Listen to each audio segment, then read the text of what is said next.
This is a special presentation of Riverfront Broadcasting Sports. It's time for Pierre Governor Sports on KCCR and on YouTube at KCCR Sports. Pierre Governor Athletics are brought to you by Avera St. Mary's Hospital, Zander Auto Parts, Bank West, All Around Graphics, Weatherall Roofing, Faith Lutheran Church, and Billion Financial. Jost trying to get one forward for Davis. Davis in the shot, and that one goes through. How about that for offense? Avery Davis scores, and it's 1-0 for Pierre. And also brought to you by the Clubhouse Inn and Suites, Birding Electric, Slumberland Furniture, Kruger Contracting, B&B Equipment, Bridget M Photography, Edward Jones Financial, Dakota Sprinkler, and Sioux Nation. Empty backfield again. Keenels right up the middle on the design run. All the way through. Keenels 25, 20, 50, 10, 5. Touchdown, 50-yard run for Keenels. 2 minutes to go, and the Governor strikes first here this evening. Your Governor Athletics is also brought to you by First Dakota National Bank, Gales Gas, Service Master, Gateway Ford, Lincoln, and Toyota, Purist Foods, Kathy Sunshine Properties, All Pro Towing, and Pure Dental Clinic. Cross comes in, a shot and a goal scored right over to Ryland Derry. What a pass from Cole Peterson, and Ryland Derry is there just to get the foot on it and redirect it into the goal, and the Govs lead it. Governor's Athletics is also brought to you by Olson Plumbing, Lamb Motor, Midwest Cooperative, May Adam Law Firm, Oahe Federal Credit Union, the Association of Weed and Pest, and Fisher Rounds. For the Governors, for the 4th straight year, are the Class 11 AA state champions. They beat the Brookings Bobcats 38-6 here in the Dakota Dome. Here, Governor Athletics is also brought to you by Shane's Pharmacy, Todd's Electric, Wagner Auto, First United Methodist Church, East Pier Landscape and Garden Center, Country Carpet and Flooring, and Black Hills Federal Credit Union. And now, with the call of today's game, here's award-winning KCCR Sports Director, John Winkler.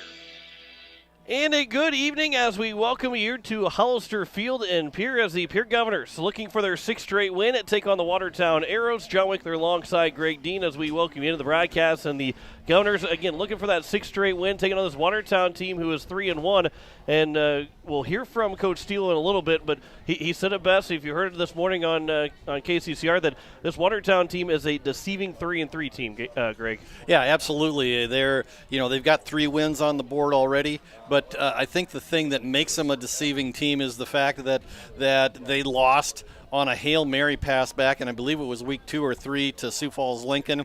That's a game that they could have easily won, probably should have won. You heard Coach Steele on the radio this morning talk about the fact that they certainly had a chance to beat Brookings back, I think, in week 3 or 4, and so it's a team that could be 5-1. But also, if not for a last-second field goal 2 weeks ago, where Watertown came on and kicked a last-second field goal to beat Huron, they could also be 2-4. And it's a game that the Governors need to pick up a win, because at this point, a loss of any kind will probably drop you out of that 3 seed. You need some help then to be that number 2 seed if you don't pick up the wins the rest of the way. This Governor team, though, they're coming in after a huge weekend last week against the Huron Tigers, where they put up 61 points in the first half, a record-breaking performance for Lincoln Keenels. Jack Merquan had 4 touchdown catches, 7 different guys that had targets, 7 different guys that catches for the Governors. This is an offense that found their groove last week, and you hope that second half where they didn't play isn't going to hurt them here tonight. And you almost hope that maybe it's a situation where the team didn't peak too early. I mean, you've heard Coach Steele talk about the fact that he really wants to build the momentum over the entire season, and so that they're peaking in week 8, 9, and then the first week or 2 of the playoffs. When you hit that kind of offensive just peak at week 6, you don't have a whole lot of room to grow. 394 yards passing in the first half for Lincoln Keenholz, 220 yards receiving for Jack Merquan, 8 passing touchdowns for Keenholz. I mean, it was just a night where everything that the Governors did was spot on, and it seemed like whatever Huron tried just didn't seem to work last week. The Watertown Arrows on the flip side, their offense, they are pretty good offensively as well. Drew Norberg, who was a golfer until this year, he's now the starting quarterback, and he's had himself a good, successful first part of the season as he's thrown 11 touchdown passes. His favorite receiver, and why wouldn't it be, is Cole Holden, who made 6 catches last week, 87 yards in total, but he's nearing the 400-yard mark receiving as Cole Holden with 8 touchdowns of the 11 have gone from Norberg to Holden. Obviously, that's going to be the guy to key on tonight. And I think one of the biggest differences, and you and I talked about it offline earlier today, is if you look at the numbers that Watertown has accumulated offensively, you really look at about 4 guys. You look at Drew Norberg, who's averaging a little over 200 yards passing a game. He's not much of a runner. Juven Hudson is their primary back out of the backfield. He's averaging just over 70 yards a game on about 17 carries. Not the biggest guy at 5'11", 175, but has really good speed. So you get him into open field, and he's going to be a challenge for the Governors. And then a couple of targets on the outside. Both Cole Holden, we talked about him, 26 catches on the year, but 8 of them for touchdowns. So almost one out of every 3 catches that Holden has so far this year has gone to the house. And then also Colin Dingser with 21 catches on the year. So you contrast that with the Governors, who just have almost a stat sheet that looks like it came out of a video game. We start with Lincoln Keenholz, who has over 1,500 yards passing, 20 touchdowns and only 1 interception. I mean, that's just mind-boggling numbers right now. I mean, 20 touchdowns through 6 games, averaging over 3 touchdowns a game, but just the 1 interception down in Yankton a couple of weeks ago. And then he's got 5 receivers who have all caught at least 10 balls this year. I mean, that's a really impressive number, and all 5 of them have at least 100 yards receiving, and all but one of them have at least 1 touchdown. And that is a stat sheet that, like you said, looks like it comes out of a video game, and the Governors look like they're playing a video game on Rookie last week offensively, and that's a credit to the Governors, not any disrespect to the Huron Tigers. That's just how good the Governors looked last week, and they look to continue that today. No school today. Coach Steele said that he had the guys wake up early, didn't give them the morning off like they did last time that they didn't have school, which was a Saturday against Sturgis. They ended up winning that game 21-6. Steele and the rest of the coaching staff wasn't too happy with the performance that the Governors had.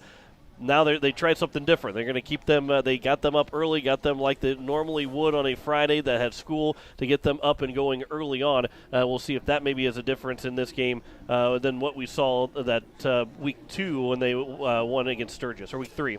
Yeah, and so the Govs, obviously every week you learn a little bit more about your team, and I think that's what Coach Steele and the rest of the coaching staff is finding out about this team. I mean, we said early on, even all the way back to week 1, that even though this was a team that was actually fairly young, we knew that they were going to be really athletic, and we knew that they were likely going to get better and better as the season has worn on, and that's exactly how the 2021 season has played out for the Govs so far. Pierre Governors and the Watertown Arrows coming up, 7 o'clock kickoff here on KCCR, and available to watch on YouTube at KCCR Sports. We will return here in 3 minutes, and we will have our conversation with our coaches. Brett Nathaniel will actually have the conversation with Coach Hodorf of the Watertown Arrows. Back in 3 minutes, you're listening to Pierre Governor Football on KCCR and on YouTube at KCCR Sports. Insurance. We all need it to protect our homes, health, businesses, and belongings. But having adequate coverage is just the beginning. You also need the support of professionals who stand by your side to protect what's important to you. Fisher Rounds & Associates combines the coverage you want with the commitment you need. Fisher Rounds & Associates, at your service, at your side, with offices in Pierre, Mitchell, Watertown, Sioux Falls, and Rapid City. Bank West Insurance has the expertise and resources to deliver personalized service and customized solutions. As an independent agency, we shop dozens of companies to get you the best coverage at the best price. As your trusted choice for insurance coverage, we promise to go the extra mile so you can rest assured your loved ones and your assets are protected. Contact your local agent with Bank West Insurance to work for you. Not a deposit, not FDIC insured, not insured by any federal agency, not guaranteed by any bank, may go down in value, equal opportunity provider. All Pro Towing and Repair offers 24/7 light, medium, and heavy towing, jump starts, lockouts, roadside assistance, and recovery.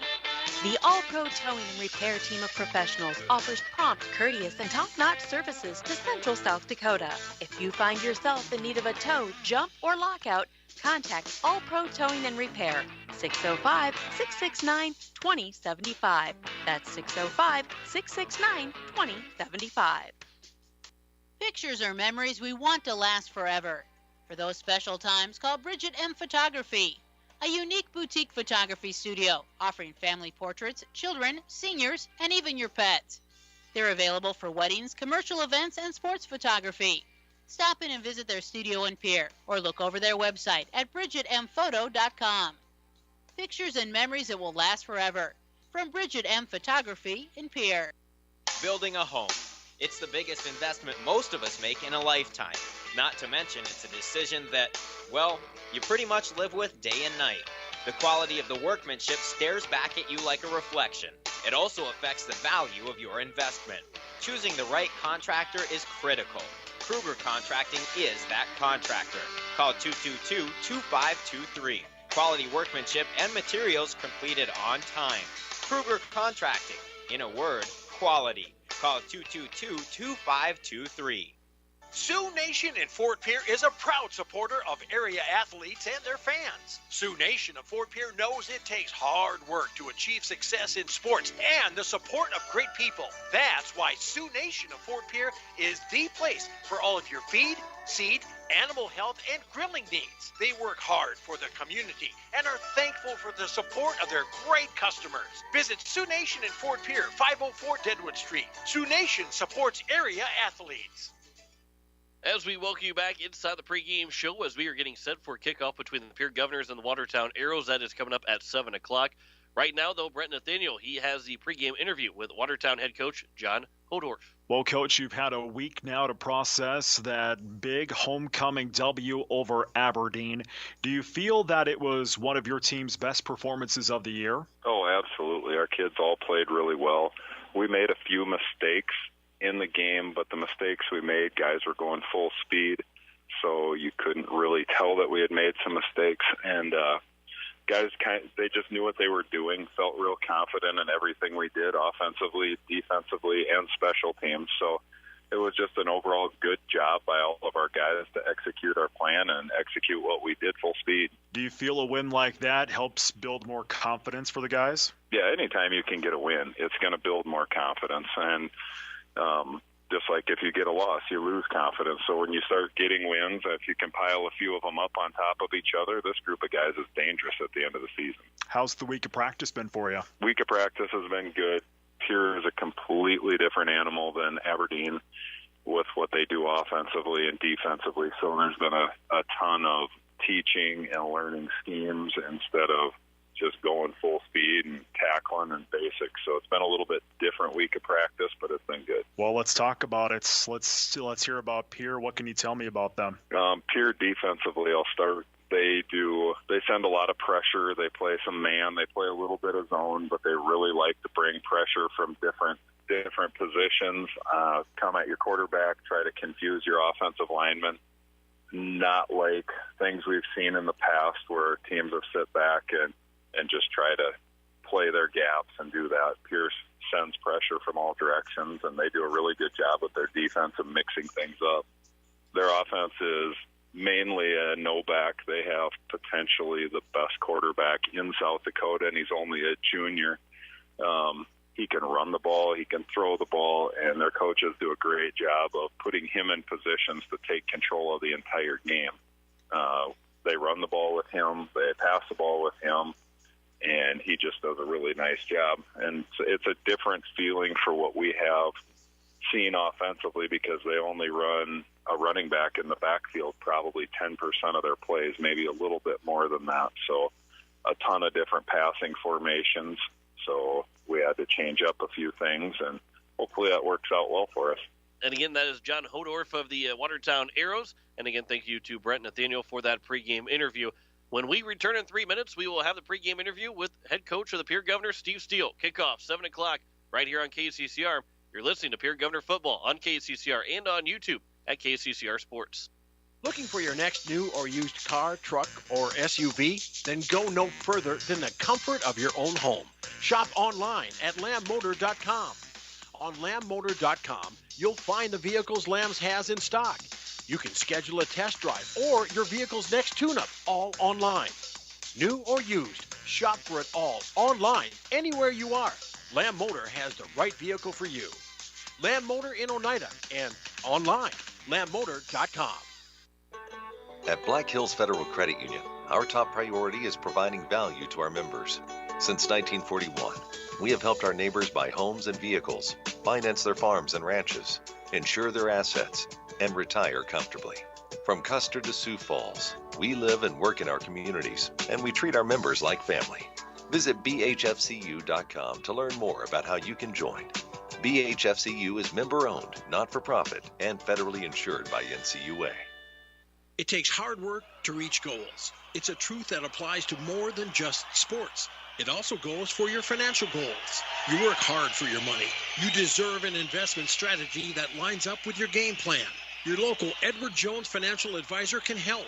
If your investments aren't getting you closer to the win, visit edwardjones.com or stop by your local Pierre area Edward Jones office for a financial review. Edward Jones, making sense of investing. Member SIPC. It is time to control noxious weeds. Do you have a control plan in place? If not, contact your local weed and pest supervisor to help you set up a plan. Effort now will save you time and money in the future. This is Paul Johnson, South Dakota State University Extension Weed Science Coordinator, asking for your support to get this statewide noxious weed problem under control. Now's the time to get your feed source planted, and CHS Midwest Cooperative has a sedan grass, forage sorghum, and hay millet to get your herd fed this year. For all other crop protection needs, be sure to ask us about our promotional pricing on application. For seed, dry, or liquid fertilizer and chemical needs, give CHS Midwest Cooperative a call at 800-658-5535 today. CHS Midwest Cooperative, your local co-op right down the road with all the sedan grass, forage sorghum, and hay millet you need. When a disaster damages your home or business, you need immediate support from experts you can count on. ServiceMaster is there for your burst and leaking pipes, basement flooding, drying and dehumidification, roof leaks and failures, carpet and upholstery. We know your situation is unique. That's why we give every type of damage in every building the individual attention of certified experts who have the real-world experience to come up with the best solution. No type of damage is too big or too small for us to handle. We're standing by 24/7. Call ServiceMaster 844-902-2938. Welcome back to the pregame show here on KCCR and on YouTube at KCCR Sports. Joining me is Coach Steve Steele of the Pierre Governor football team as they take on the Watertown Arrows. Kickoff coming up at 7 o'clock. Coach, as we get into this game, now 5-1 in the season, 5 straight wins, looking for that 6th straight win. But you've put yourself in a really good spot in the last couple of games here in the regular season, looking for an opportunity to be one of those top 2 teams. That way you get a chance to be at home for the entire postseason run up to the Dakota Dome. Obviously, that's probably a goal, but is that something that you guys have been talking about throughout practice and throughout the last couple of weeks? Not a whole bunch. You know, the biggest thing we're worried about is just Watertown right now. I'm really trying to just focus on one team at a time. You know, we can't afford to look ahead. You know, as challenging as it might be, not because Watertown's a good team, but just because you're building that excitement week by week. And as we're stringing this streak together, you know, it's an easy thing to want to do. But, you know, I think that's one of the reasons we've been able to have this run so far, is that we've been able to focus on the task at hand and not overlook anybody. Watertown played last week. What did you see from them? You know, they've been kind of up and down this year as well. They've been around a 500 team, but what have you seen from them, especially last week? You know, I think that they're a really deceiving 3-3 team. You know, I think they're a few plays, quite literally a few plays away from being 5-1. You know, I mean, really the T game's the only game that kind of got away from them, but I mean, they're a legitimate last-second Hail Mary from beating Sioux Falls Lincoln. They were right at the end of the game with Huron there. They actually won that game. So, I mean, they're playing a lot of really close football games, and they're a couple plays away from winning a couple more that they did lose. The Brookings game was another game where they had 2 long touchdowns called back for a holding penalty, and if one of those counts, they probably win that game as well. So they're a team that's a lot better than their 3-3 record, which isn't bad, suggests. And this last game, I mean, it was a very, very convincing win against Aberdeen. I think it was 30-0 was the final, but they controlled and dictated that game from start to finish. And like I said, they're a very, very good football team. And they kind of do a couple more things. They'd like to pass the ball a little bit more, spread things out. So what does that do? And especially, and we can talk about this too, because you get teams that have played really close games where you guys have played close games, but not to the point of what Watertown has. Does that give them an extra advantage in a game that potentially could be close? If it ends up being close, it sure could. I said, and that'll be our job is, to hopefully not put ourselves in that situation and find a way to not have the game come down to those tense moments that, they do have some more experience in this season. But yeah, I mean, they've got a lot of weapons. They've got a running back who can flat out move. They've got one of the better receivers in the state, especially at one-on-one matchups. And they've got a quarterback who can scramble and get the ball out there. So, I mean, in terms of what they do, I think they're probably the most similar team to us, where they actually will run some empty quad sets and stuff like that. But they've got some skill position players, and they've got an absolutely ginormous offensive line. To counter that, you guys offensively last week were firing and defensively as well. But we'll talk about the offense first. That had all the starters basically out, mixed and match a couple of different guys in there in the second half against Huron. You guys have looked as good as you've been all season in that first half against Huron. What have you seen in practice this week? Has it kind of expanded from that? Has the confidence kind of been flowing from these guys? Yeah, I mean, the confidence has been there. The guys definitely understand what we're capable of now.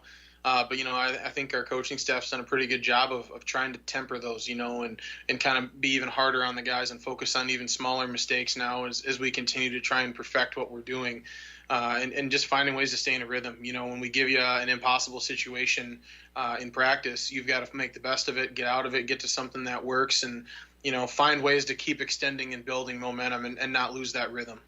Defensively, you're talking about how good a one-on-one receiver that Watertown has. Jaden Wiebe, along with the rest of that secondary, has been very good in the last couple of weeks. But Wiebe's been kind of that guy to go one-on-one with some of the other team's best receivers. What do you expect from him in that game? What do you expect from that secondary to try and shut down the good receivers and the good backs that the Watertown Arrows have? Well, it's going to be a huge week for whatever corner we end up putting out there on Holden, number 3 for Watertown's their guy, and I mean he had a 98-yard touchdown against T. He's had a bunch of really long ones, many games. I think he's second to Jack in touchdowns and yards. So he's one of those guys that can go and have a chance to score on any play that they're going to throw him the football. So we've got to make sure that we've got him good on coverage, that we're physical with him, and that we're running with him. And like I said, it's probably going to be somewhat of a group effort, and not wanting one guy to necessarily stick to him the whole game. But they do a really good job, Watertown does, of getting him into scenarios where you don't have a ton of options other than to just man him up. There's not a lot of familiarity with Pierre and Watertown football because they're in AAA the last couple of years. This is their first chance, other than facing Harrisburg, who is a 11 AAA team, but now facing a team that you've potentially seen in the postseason. The unfamiliarity with the team, what does that do? Is there any difference in how you prepare? Is it kind of a little bit more, I wouldn't say guessing, but just a little bit more of preparation because sometimes other teams, going in what their baseline is this a little bit different? I think as a coach, it's a little bit more fun, because it's not, most of the teams that we see every year, you kind of watch and you're like, yep, that's the same. Oh, here's a little change, and I think you can go through things a little bit easier, a little quicker, just because you're not so much finding what they're doing. You're just finding the little differences between what they've done in the past and what they're doing now, or you're finding a player that they have this year that's in a different role than last year, where when you play a team like Watertown that we haven't played in 5 or 6 years, then all of a sudden now you're looking at everything. You're looking at the whole deal of their offense, defense, and special teams, and really trying to figure out who they are, where I think that's the one difference. But again, it's a little bit more fun just because it does break up the routine and the monotony of, the same teams where you're just looking for small differences as opposed to really putting a big picture together of a team. Injury-wise, Brady Getz, he was dealing with an injury, was out last week. How's he doing? How's anybody else with any kind of injuries? Brady's he's had a good week. He's still on the road to recovery. He won't be here or won't be playing tonight, but he's getting closer. So we're feeling good about where he's at, but we still don't want to rush it. We want to make sure we get him back, hopefully for the stretch run. What's it going to take to knock off the Watertown Arrows tonight? Defensively, we've got to limit the big plays. They've got that running back. If he gets loose, he's going to have a lot of speed to outrun people, and we've got to cover number 3. If we can do those things, I think we'll have a good chance to shut them down on offense. And then defensively, we've got to be or offensively against their defense, we've got to be patient.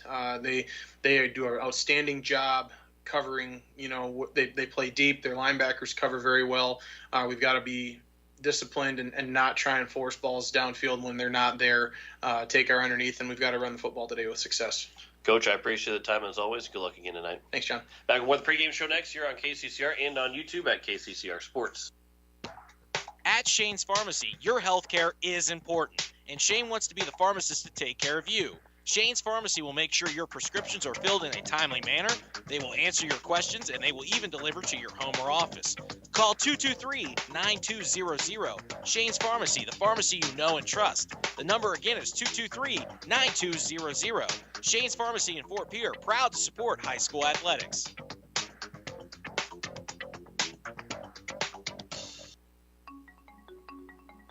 Let Country Carpet and Flooring help you update your home or office with the latest fashion trends. With over 30 years of experience, we can help you find the right flooring or window treatments for your needs. Stop down to 414 East Sioux Avenue or call for an appointment at 224-9297 for your free consultation and estimate. Go Govs! This fall, sip on a warm, soothing apple cider and bathe in the radiance of the changing colors before you smash that hot mug on the driveway and join First Dakota to bank some noise for fall sports. Stop for goal line stands, holler for a game-winning ace, and go berserk for a chip-in from the rock. Let's give the home team all we've got. Bank some noise with us at First Dakota National Bank. Open a new account online today at firstdakota.com, member FDIC. Faith Lutheran Church prays for God's blessings to all of our athletes and their families. We're proud of the commitment and dedication that you give to your team. We would love for you to join us and celebrate the successes that God gives to us on the field, in the classroom, and throughout our lives. You can worship with us at Faith Lutheran Church on Sundays at 8:30 and 11 a.m., on Wednesday evenings at 7 p.m., or you can watch online at faithluth.com/livestream.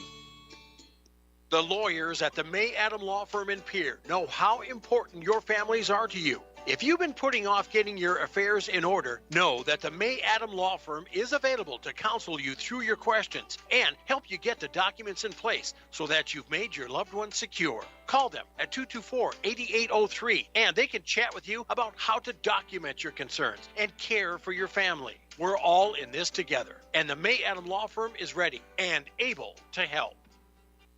The frigid air of winter and the blistering heat of summer can really put a dent in your pocketbook. The gang at Weatherall Roofing and Insulation in Pierre say, just foam it. Saving money on your energy bills is what it's all about with Weatherall Roofing and Insulation. Let Weatherall Roofing and Insulation help you save money with their custom spray foam or blow-in fiberglass insulation.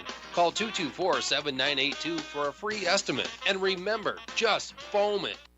As we welcome you back here, we are getting set for a kickoff between the Pierre Governors and the Watertown Arrows. John Winkler alongside Greg Dean as the coin flip taking place right now out at midfield. And the Governors have won the toss. They have elected to defer, so the Watertown Arrows will get the ball to start this ball game. And it will be, we'll see the quarterback Drew Norberg, who gave up playing golf this fall to go be the quarterback of this Watertown Arrow team. You don't see that very often where someone might quit a sport and then go play another one and be the one of the biggest positions, one of the biggest name positions in a sport. But Drew Norberg, the quarterback, Cole Holden, that big wide receiver, the good wide receiver for the Watertown Arrows, and Juven Hudson, their big tailback for this Watertown Arrow team. They will get the ball first. The Governors will go from left to right, Watertown Arrows from right to left. just about set here. You're listening to KCCR Pierre, a Riverfront broadcasting station, as the Governors are looking for win number 6 in a row. They are looking for win number 6 overall, but it would be their 6th win in a row, now to be 6-1. And again, Greg, as we talked about, you basically hold your own destiny, win out, and you're the 2 seed, and then you guarantee yourself to be at home all the way up to leading up to the Dakota Dome. Yeah, and you guarantee yourself at least the 2 seed. If T would stumble between here and the end of the regular season, maybe you're able to bump up into that 1 seed. But like we've talked at different times over the course of the last couple of years, really the only difference between 1 or 2 is you're just wearing a different colored jersey if you're able to get to the Dakota Dome. So for the Governors tonight, like you said, winners of 5 in a row. Watertown's coming in here winning 2 of their last 3. They beat Huron 24-22 3 weeks ago, lost to T area 44-13, and then shut out Aberdeen last week 30-0. Cole Peterson kicks it deep out near the end zone, as bobbled, and it'll be taken by the Arrows, who have no blockers in front, and it'll be dragged down and spun around, and it'll be out to the 20-yard line. So it still works like it would have been for a return or for a touchback. As the Pierre Governors defense, Juven Hudson was the man that on the return. It'll be 1st and 10 right around the 20-yard line. Boy, they had 4 Pierre Governors right around Hudson. They weren't really blocking in front of him on that play. Yeah, Hudson actually dropped the kick, and so it kind of messed up the timing on the return just a little bit. And Hudson did a nice job because he really did not have any blockers in front of him after he got out past the 10-yard line. He got those last 10 yards pretty much all on his own. So it'll be 1st and 10 from the 20. It is Drew Norberg out as the quarterback last week, 18 of 23 with a touchdown and 2 interceptions in the 30-0 win over the Aberdeen Central Golden Eagles. He's a shotgun formation, 3 receivers out to the right side. Man goes in motion. They'll hand it play action, and the pass will be caught by Holden on the far side. He'll make through 1 tackler, and he'll get out to the 25-yard line. That'll be number 5, Reese Stark, that made the catch. And it's a quick gain of about 5 to the 25, and bring up 2nd and 5. Yeah, and kind of a one-person bubble screen out to the left side with those. They started trips right, brought a man in motion back to the near side, and then it was just a one-man screen out to the far side, and Arrow's able to get 5 yards on the first play. Good positive yardage for Watertown, first play of the game. 2nd and 5, a pass on a slant right for Holden. He'll make the catch. He'll slip off the Keenel's tackler, and it'll take 3 Governors to bring down Cole Holden outside the 40-yard line to the 43. A gain of about 18 for Cole Holden on his first catch. He's going to go one-on-one with Keenels, potentially go one-on-one with Keenels the whole night. Maybe Weeby will slip in there as well. Yeah, and what we've seen so far out of Drew Norberg is he looks to be a very accurate passer. 2 passes so far, and has been on the money both times. 3 receivers out to the right side. They'll hand it off to Hudson this time, and he is wrapped up as he will have no gain. He'll stay at the 43-yard line. No gain for Juven Hudson on his first carry. Jaden Floor and Kyle Albertson in on the tackle for the Governors, the interior of the Governor defensive line, and what you heard out of Steve Steele in the pregame interview is that Hudson's not the biggest kid. He's a sophomore, just 5'11", 175, good speed.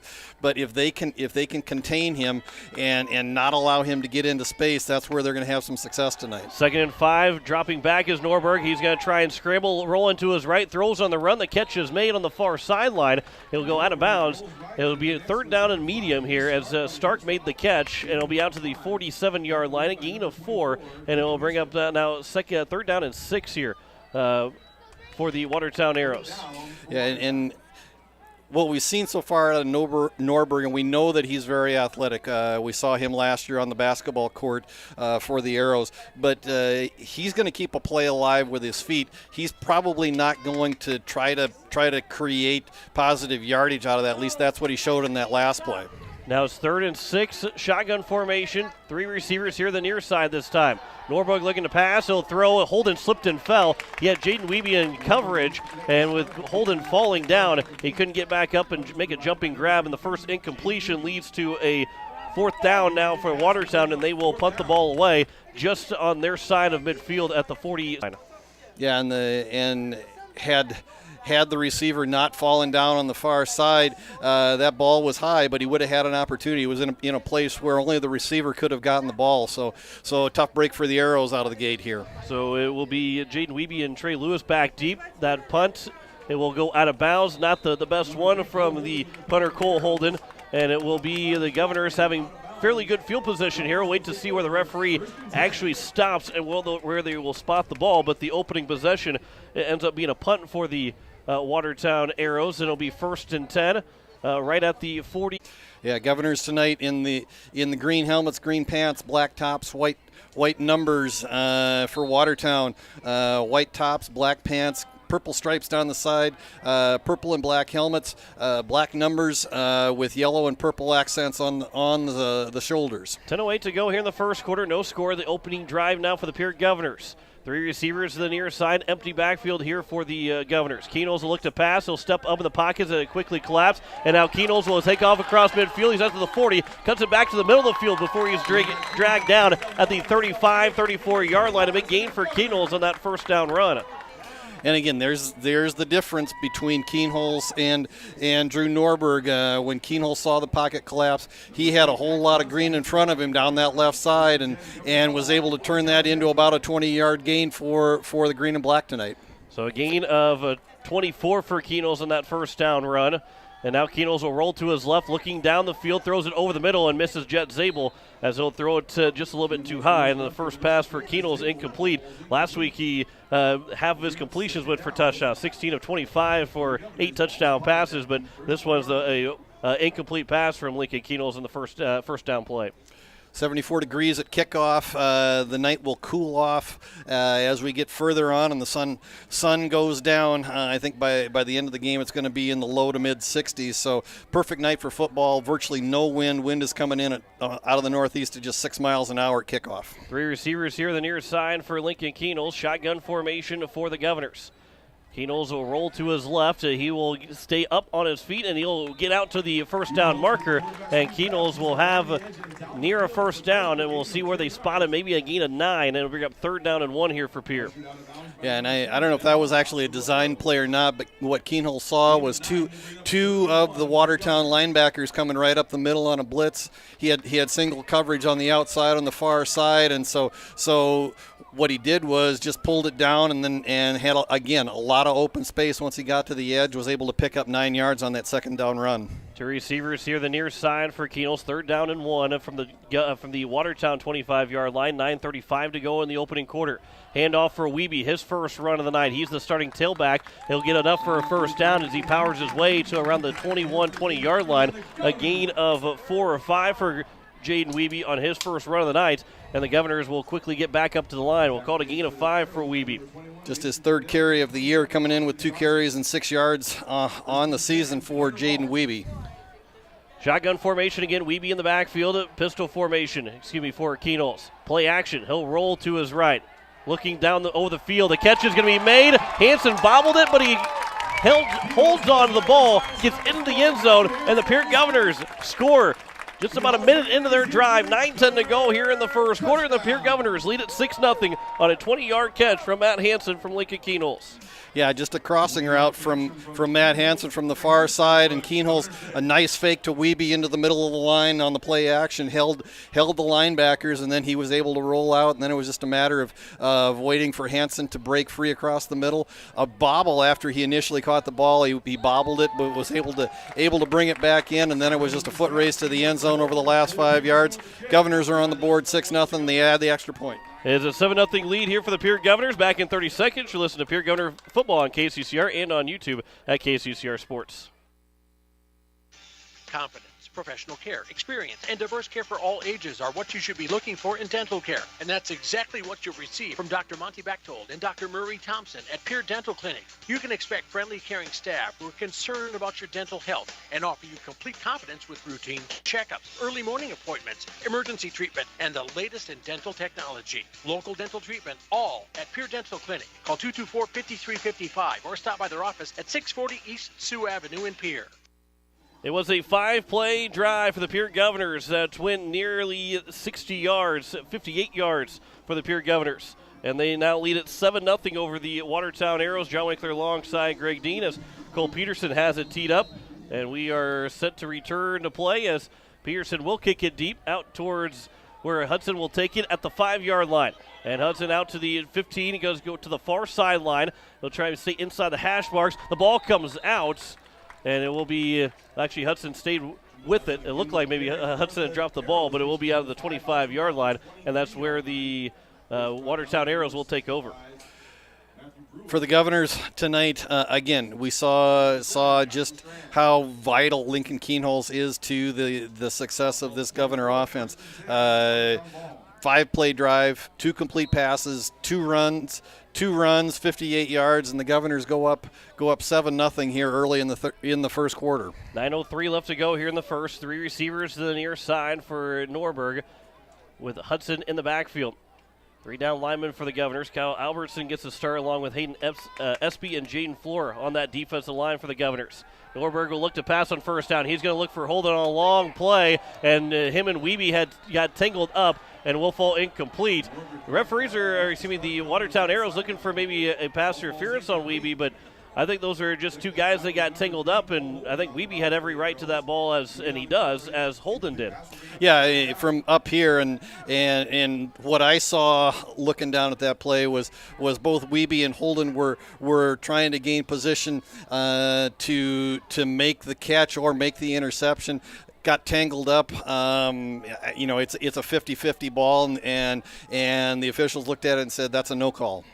So now it is going to be with 8:57 to go, 2nd and 10. Norberg, he's going to try and scramble around. His pocket collapses. He's rolling to his right. He'll throw, and on the sideline, the catch is going to be made, and it will bring up a first down, a big first down play, or a first down catch for Holden, and it'll be out to the 38-yard line, the 39-yard line.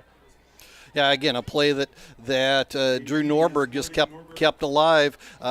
This time wasn't looking for the positive yardage, just able to keep the play alive. And then Cole Holden saw that his quarterback was in trouble and just came back toward the line of scrimmage and was able to keep his feet in bounds on that sideline throw. Hudson will get the carry as he'll go from the 39 to about the 41, a gain of 2 for Hudson, and it'll bring up 2nd down and 8 from the 41-yard line. 7-0 lead here for the Pierre Governors with 8:33 left to go as we welcome in those listening in Watertown on KWAT.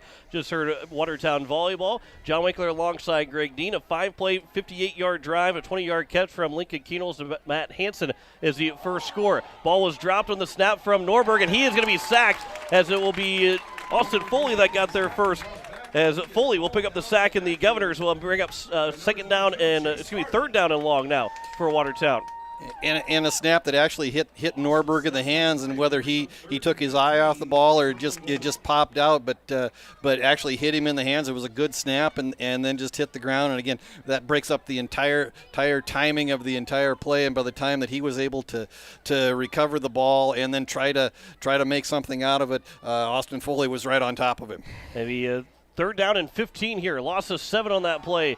Norberg looking to pass all kinds of time. Throws here to the near side. The catch is going to be made by Stark. He bobbled it. He was able to bring it in, but he's going to be just short of the line to gain. It was a gain of 14. He needed 15. Well, we'll call it a gain of 13. So it'll be 4th and 2, and it looks like they're going to go out and punt the ball away. Yeah, good protection for Norberg that time by that really big offensive line for the Arrows. They come in going 300, 250, 190, 275, and 295 across the front, and the Governors weren't able to get any pressure on him, and Norberg able to sit back, wait for his receiver to break open, but just 2 yards short of that first down marker. Holden moves, and he's going to try and pick it up on the ground. He will. He has a fake punt, and he'll get a first down as he goes out of bounds inside Pierre Governor territory. That's the danger of having someone, Keenholz, the punter for the Governors, can throw the ball. Holden with the quick speed, as he's the punter, you can do something just like that, and they work it to perfection as they go all the way across from the 47-yard line out to the now Governor 36-yard line. And that rugby-style punting form that has kind of come in vogue with and has kind of taken root with different programs over the last several years really allows teams to do that. I mean, you have to sit back and respect the punt until the very last second, where the punter can decide if he wants to try to run with it or just go ahead and kick it away. Gain of 16 for Holden. Then Hudson will get a carry as he'll get inside the 35 to the 34. A gain of 2 for Juven Hudson. Hudson. He's got 4 yards on 3 carries so far. Norberg is 5 of 7 for 57 yards in this first quarter with 7 minutes left to play in the first quarter. 7-0 lead for the Pierre Governors. Again, we welcome those listening in Watertown and KWAT. 3 receivers to the near side on 2nd down and 8. Pistol formation with Hudson in the backfield. Norberg sends a man in motion. They'll run a sweep to that right side and jumping in the air and then being taken down as it was Colin Dingser that got the carry, his first carry of the night, and it goes for a loss as the Governors were able to push him back those 2 yards they just got. Jaden Floor there on the tackle, and it'll bring up now 3rd down and 10. Dingser coming in motion from the near side to the far side on the jet sweep, and a nice job by the edge rushers on the far side of the Governor defense, able to bring Dingser down with the loss of 2 and sets the Arrows up in 3rd and long here with 6:12 to go here in the first quarter. Governors up 7-0. 3 receivers to the near side. Norberg looking to pass. He'll throw with one-on-one coverage with Wiebe. There's a long ball up. Holden, did he hang on to it? Is he in bounds? They're going to talk about it on the sideline. And I believe he is in bounds, and he is in the end zone for a touchdown. A 36-yard catch by Cole Holden. A fantastic grab. Good coverage by Jaden Wiebe, but an even better catch by Holden in the corner of the end zone, the near corner, front corner of the end zone. As he took the pylon down, he makes the catch, and the Watertown Arrows now an extra point away from tying it up with 6 minutes to go here in the first quarter. Yeah, and that's almost, you wouldn't call it a Hail Mary pass, but it was just a ball that Norberg threw up there on a 50-50 ball, and Wiebe really didn't have a chance to get after that ball, because if Holden doesn't catch that ball, it's going to go out of bounds, and Holden did a nice job holding it up until the last second, was able to get 1 foot down. That's the rule in high school. You just got to get 1 foot down, and the officials came together, had a quick conference, talked it over, signaled touchdown, and we got a 7-7 ball game. Extra point is good, so it's 6 minutes to play in the first quarter. We are tied 7-7. Back in 30 seconds. You're listening to Pierre Governor Football on KCCR and on YouTube at KCCR Sports. Gateway Ford Lincoln Toyota in Pierre still wants your trade or your spare vehicle, and we're willing to give you top dollar, and we'll throw in an additional 250 Pierre Pride dollars. Sell us your car, and Gateway Ford Lincoln Toyota will give you an additional 250 Pierre Pride dollars. Trade in your vehicle for a new or different one, and Gateway Ford Lincoln Toyota will give you 250 Pierre Pride dollars. Gateway Ford Lincoln Toyota at 518 East Sioux Avenue in Pierre. Call 605-224-7378 and visit gatewayfordtoyota.com. It was a 9-play, 75-yard drive and a huge catch from Cole Holden, a 36-yard grab from Cole Holden in the corner of the front end zone, and it is tied up 7-7 here with 6 minutes to play in the first quarter. John Winkler alongside Greg Dean as the Governors. Andrew Check is the kicker for the Watertown Arrows. He made that extra point, and we are tied up at 7. We could be shaping up to have ourselves a doozy here at Hollister Field in Pierre. High kick. It'll be taken by Lewis. He'll bobble it, but right up the middle, he's got a big hole. He'll cut to the near side, and at the 30-yard line, he's going to be wrapped up and gets out to maybe the 32. And a good starting field position here for the Governors again. They start the first drive at their own 42-yard line. Now here around the 31-yard line they'll start the drive.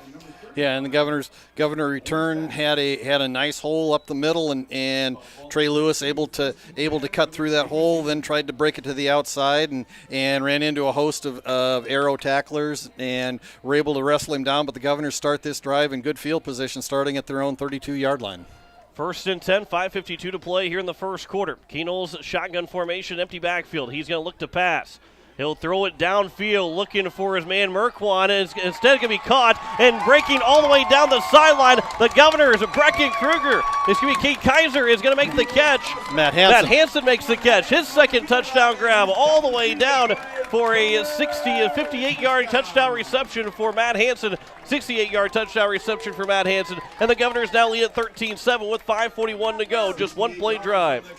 Yeah, just a go route from Matt Hansen on the far outside of the formation, just right down the sidelines, and had Merkwan almost in the same area. And when Keenholz let go of that ball, wasn't sure who he was going to until actually it landed in the hands of Matt Hansen. And the Governors, after having given up that 7 points, and they've only given up 23 points in the last 4 ball games, little bit of a a punch in the nose to the Governors from the Arrows, but the Governors come back and respond right away with a 68-yard touchdown pass. They lead it 14-7. The extra point is good. Back in 30 seconds, you listen to Pierre Governor Football on KCCR and on YouTube at KCCR Sports. At Pierce, we play to win, which led to being named the most innovative food company of 2021. For over 30 years, we have worked to develop the highest quality peas for plant-based protein on the market, which is sourced from several South Dakota farmers. Our alliance with farmers allows us to build a safe and secure food supply in the United States. Join our Herald production team and make moves, because at Pierce, it's not just a job, it's a career. Apply online, PURIS.com. Pierce, born and bred in the USA. So it is a one-play drive, 68-yard catch, and it is we've confirmed it is Matt Hansen. After I said about 5 different Governors making the catch, Matt Hansen made the catch. He scored from 68 yards. Kick to the near side will be taken up the middle of the field for the Watertown Arrows and dropped immediately at the 36-37-yard line, as it will be number 35, Owen Spatz. Yeah, and one of the things that Cole Peterson has done very well as the kickoff guy for the Governors is he has generally gotten a lot of hang time on his kickoffs and allowed the Governor coverage team to get down on the underneath that kick. That was more of a line drive, and Spatz was able to pick it up pretty much on the run, and with that was able to get a good chunk of yardage, has the Arrows in good field position starting at their own 37-yard line. 3 receivers here, the near side. Pistol formation, 5:35 to go here in the first quarter. Play clock is under 5 seconds. Norberg has to get the play off. He does it just in time. A blitz coming in from the Governors. Norberg will throw it. A wide open man. The catch is made at midfield. Jacob Mayer is there to start the tackle, and then it was Austin Foley coming over as the catch is going to be made by Ashton First in trouble. And it'll be a pickup to the 50-yard line, a gain of 14 and a first down here for Watertown. 5th catch of the year for Ashton First in trouble, the 5'10", 150-pound sophomore wide receiver for the Arrows. So now Drew Norberg is over 100 yards passing, as he is at 109 at 7 of 9. Handoff for the Watertown Arrows, as it is going to be Spatz. Okay. It looked like 45, but I'm having a hard time seeing these numbers right now. So no gain for Spatz on his first carry of the night. Spatz in at the running back position for the Arrows on this drive, replacing Hudson. Spatz, the 5'10", 160-pound sophomore for the purple and white tonight. Pistol formation again. Norberg will look to pass. He'll roll to his right. Now he'll step up, throw it down the field, looking for Holden again. The catch is made. Another big play as he beats Keenels down the middle of the field. A 50-yard touchdown pass from Norberg to Holden, and it's now an extra point away again from the Watertown Arrows, tying this up with 4:27 to play in the first quarter. Yeah, this is going to turn into a shootout. If we've already got 4 touchdowns on the board, and we're not even 8 minutes into this ball game, but good protection from that really big offensive line of the Watertown Arrows, and the Governors were not able to get any pressure on Norberg. He was just able to sit back and wait for Holden to come across the middle of the field on a deep crossing route and just hit him in stride, and 50 yards later the Arrows are a point after touchdown away from tying this thing up. Andrew check, the extra point is up and it is good. So with 4:27 to go here in the first quarter, it is now a 14-14 game between Pierre and Watertown. Back in 30 seconds, you're listening to Pierre Governor Football on KCCR, KCCRradio.com, on YouTube at KCCR Sports and KWAT. Wondering what to do with the pitted and rutted drive? B&B Equipment will get you covered. Wanting to put something down the ground? B&B Equipment will put a hole in your project. Need to even up that property? B&B Equipment can fill that need. B&B Equipment can deliver all your gravel and material needs. B&B Equipment is here for all your excavation needs. Contact B&B Equipment, 224-6727. A contractor here for you. That's B&B Equipment, 224-6727. So it is now 14-14 between Pierre and Watertown. John Winkler alongside Greg Dean as we welcome you back here to Hollister Field. Governors and Arrows are tied up at 14. 2 big plays in the last 4 combined between these two teams. And we are tied up 14-14. Holden's got 2 touchdown catches. on his 4 receptions for 119 yards. Matt Hansen's got the only 2 grabs so far for the Governors, 85 yards combined, and he's got 2 touchdowns. So this could be lined up for a shootout here if both defenses aren't careful. Both offenses love the big plays, and 28 points between the 2 teams with 4:27 to go in the first quarter. And again, Governors have come in only allowing 23 points over the last 4 games. Arrows come in with the shutout last week over Aberdeen. So on a night when you thought maybe the defenses were gonna play a factor, so far we got 4 touchdowns in less than 8 minutes. Jane Wiebe all the way back to the end zone, the 1-yard line. He'll take it. He's going to get out to the 15, the 20. Spins off of a tackler, the 25, but he was able to hold on to him, and Wiebe will go down at around the 27-yard line. The Governors again still have good field position here to open up this next drive with the score tied 14-14 with 4:19 to go here in the first quarter. And again, we've talked over time that if you're a coach like Steve Steele and the rest of the Governor coaching staff, you kind of like to see how your kids respond to a little bit of adversity. And so for the first time in a couple of weeks, the Governors are in a dogfight right now. 14-14, 4:19 to go here in the first quarter. We'll see how the black and green respond here on out. 3 receivers to the far side. Keenel steps up the pocket, a big hole in front, and he's out to the 45, to the 50, 45, 40, 35, 30. He'll sidestep a tackler, but he is tripped up at the 30, 25-yard line. A big run for Lincoln Keenels, and the Governors have a first down as they're just outside the red zone again. And again, when the Governors send 4 and 5 receivers into the pattern, the Arrows are pretty much covering a man-on-man right now, and so if they bring any kind of pressure, that leaves all kinds of open space, and Lincoln Keenholz has been very good about being able to find that open space all year and just make plays with his feet, and that was about a 50-yard run for the junior. As there's a throw for Matt Hansen, make the catch. He is hit immediately, so his first time he's made a catch where he's not going to score on the reception. It was a gain of 48 for Keenels on that first down play, and Hansen will pick up a couple of yards. They'll bring down second and about 7, gain of 3 for Hansen. Yeah, and that was a play where Keenholz kind of sat back in the pocket, went through his progressions, and went to his safety valve, which was Hansen on the far side. And as soon as Matt Hansen caught that ball, he was wrapped up immediately by a couple of Arrow secondary players. Keenel's empty backfield, looking to make a quick pass for Merquan. He'll make the catch, looking for a screen pass. He gets a huge block, and Merquan will get his way out, and then a flag will come in at the very end of the play as he'll get out to around the 14-yard line, or excuse me, 16-yard line, and we'll see what the flag is. There's a hold on Watertown as the initial indication. We'll hear from the referee momentarily as he's at the 16-yard line, just shy of that first down marker. A gain of about 6 for Merquan on that play. And the referees now are talking about where the hold took place, and you don't see a hold out on a screen pass like that very often called a defense.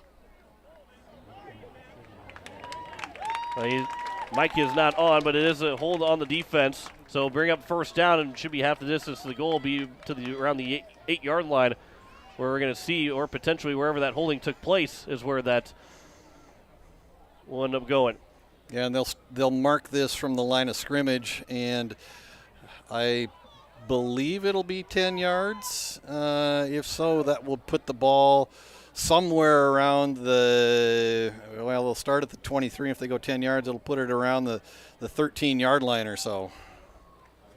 So they are going to spot it at the 13-yard line. But it will bring up first down for the Governors. Again, you don't see holding on the defense very often, especially when the pass was made to Merquan and the catch was made that quickly. Usually see maybe holding on a long, drawn-out play somewhere. But I just want to give a quick shout-out. Kyle Albertson, the Governor offensive tackle, pulling on that play, had a huge block that freed up Merquan and was able to allow him to get that 6-yard gain before the penalty was called. Keenel's throws for the end zone. That is incomplete as he was looking to the corner here on the near side. And bring up now second down and a 10 from the 13-yard line with 3:08 to go here in the first quarter. Keenel's now 3 of 5 on the evening for 91 yards. Yeah, I want to make sure we give a shout out to the offensive linemen. All too often we don't call their name when they do something really good. That one was a real standout play for the senior. Three receivers to the far side, empty backfield here for Keenholz. Design run right up the middle of the field. He is hit and taken down immediately as the tackle was made by Ben Altoff. And Keenholz will get to the 10-yard line, a gain of 3, and I'll bring up 3rd down and 7 now here for the Governors. Altoff, the Watertown Legion catcher, so a young man that pulls double duty, multi-sport athlete. So we'll see how the Governors respond down in the red zone at the 10-yard line. 3rd and 7 now. 2:37 to go here in the first quarter. 14-all is our score. Keenholz will look to pass, looking to his left, throws a fade to the back of the end zone. It's a jump ball, and it's going to fall incomplete. Watertown thought maybe they had a chance for an interception, but it will fall incomplete. And Hanson was the intended receiver. With a big play, and the Watertown Arrows making sure that their defender, Reese Stark, was able to get back up okay, and he does, and they'll bring up 4th down, and now it's Cole Peterson a chance for a field goal to give the Governors the lead back, as it'll be about a 27-yard field goal here for Cole Peterson. Yeah, nice pass breakup by Reese Stark, the senior, the 5'10", 140-pound cornerback for the Arrows, and kept the Governors out of the end zone. So now here's a field goal attempt with 2:28 to go in the first quarter. Peterson's kick is up, and it is going to be good. 27-yard field goal for Cole Peterson, and the Governors are back on top now, 17-14. A long drive for the Governors that ends in 3 points. Back in 30 seconds, you're listening to Pierre Governor Football on KCCR, on YouTube at KCCR Sports, and at KWAT. Innovation. It's right here. Avera St. Mary's Hospital keeps care local for you and your family, offering comprehensive care that has earned 4 out of 5 stars by the Centers for Medicare and Medicaid Services in hospital performance and safety. Avera St. Mary's world-class care is further supported by advanced technology, 2-way video e-consults, 3D mammography, and a state-of-the-art birthing center, so you and your family don't have to go anywhere else, because innovation lives right here in Pierre. Learn more at avera.org/news. That was Cole Peterson's second field goal of the season. The Governors lead at 17-14 over the Watertown Arrows. John Wickler alongside Greg Dean as we welcome those in listening on KWAT in Watertown. As Peterson will tee it up, and now we'll kick it deep. We might see Peterson at some point in the offense for this Pierre Governor team after their soccer season came to an end. There's a deep kick there from Peterson. It's going to go in the end zone, out for a touchback. And with 2:24 left to play in the first quarter, Watertown will have the ball at their own 20-yard line, 1st and 10. Yeah, and Governors with the big drive, key play, the 50-plus yard run from Keenholz to get the Governors down near the red zone, and then the Governors, helped out by the holding call by the Arrows on the screen pass to Merkwan, able to get it down inside the 15, drive stalls. Cole Peterson on for the 27-yard field goal. The Governors lead 17-14 here with 2:24 to go here in quarter number 1. Norberg will come back out as he's 8 of 10 so far, 159 yards, 2 touchdowns, both to Cole Holden. Pistol formation, Norberg looking to pass. He'll throw over the middle. The catch is going to be made. And a quick tackle at the 25-yard line. Jacob Mayer was there on the tackle. And it'll bring up now 2nd down and 5. Colin Dingser on the reception for the Arrows, and again just a short crossing route coming across the middle, and just an easy pitch and catch from Norberg to Dingser, picks up 5 for the Arrows. Under 2 minutes to go here in the first quarter. Talked about Watertown has played some really long games this year, and we could be in for another long game as the Governors and Arrows have a 17-14 game still in the first quarter.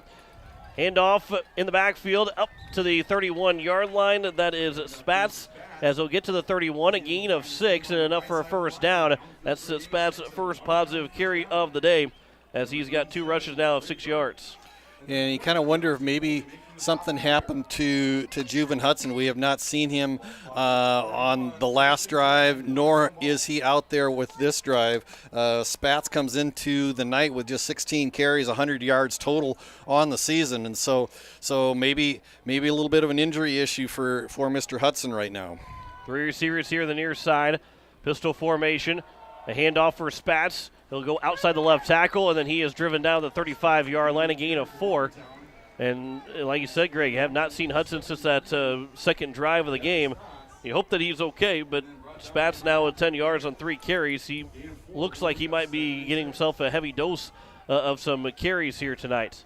Yeah, I see Hudson over on the sidelines. He's standing on the sidelines, but he's got his helmet off, and it's nowhere near his possession. So you wonder if something's going on with him. Norberg escaping out of pressure, steps up in the pocket. He'll sidestep a man as he almost got tripped up. He's got enough for a first down. He's out past the 45-yard line where he'll get out of bounds with 38 seconds left to go. And Norberg has somehow escaped a couple of different sacks and also a couple of different tacklers that just past the line of scrimmage, and he gets out to the 46-yard line. It'll be a first down here for the Watertown Arrows. And so far, I'm very impressed with the athleticism of Drew Norberg. We knew he was athletic coming into this game, but he's really doing a nice job in terms of keeping plays alive, sidestepping Governor tacklers when they're coming at him from different angles, and able to just make sure that the Arrows have an opportunity to make a play, whether it's keeping a play alive, ends up in a pass, or that time, the first time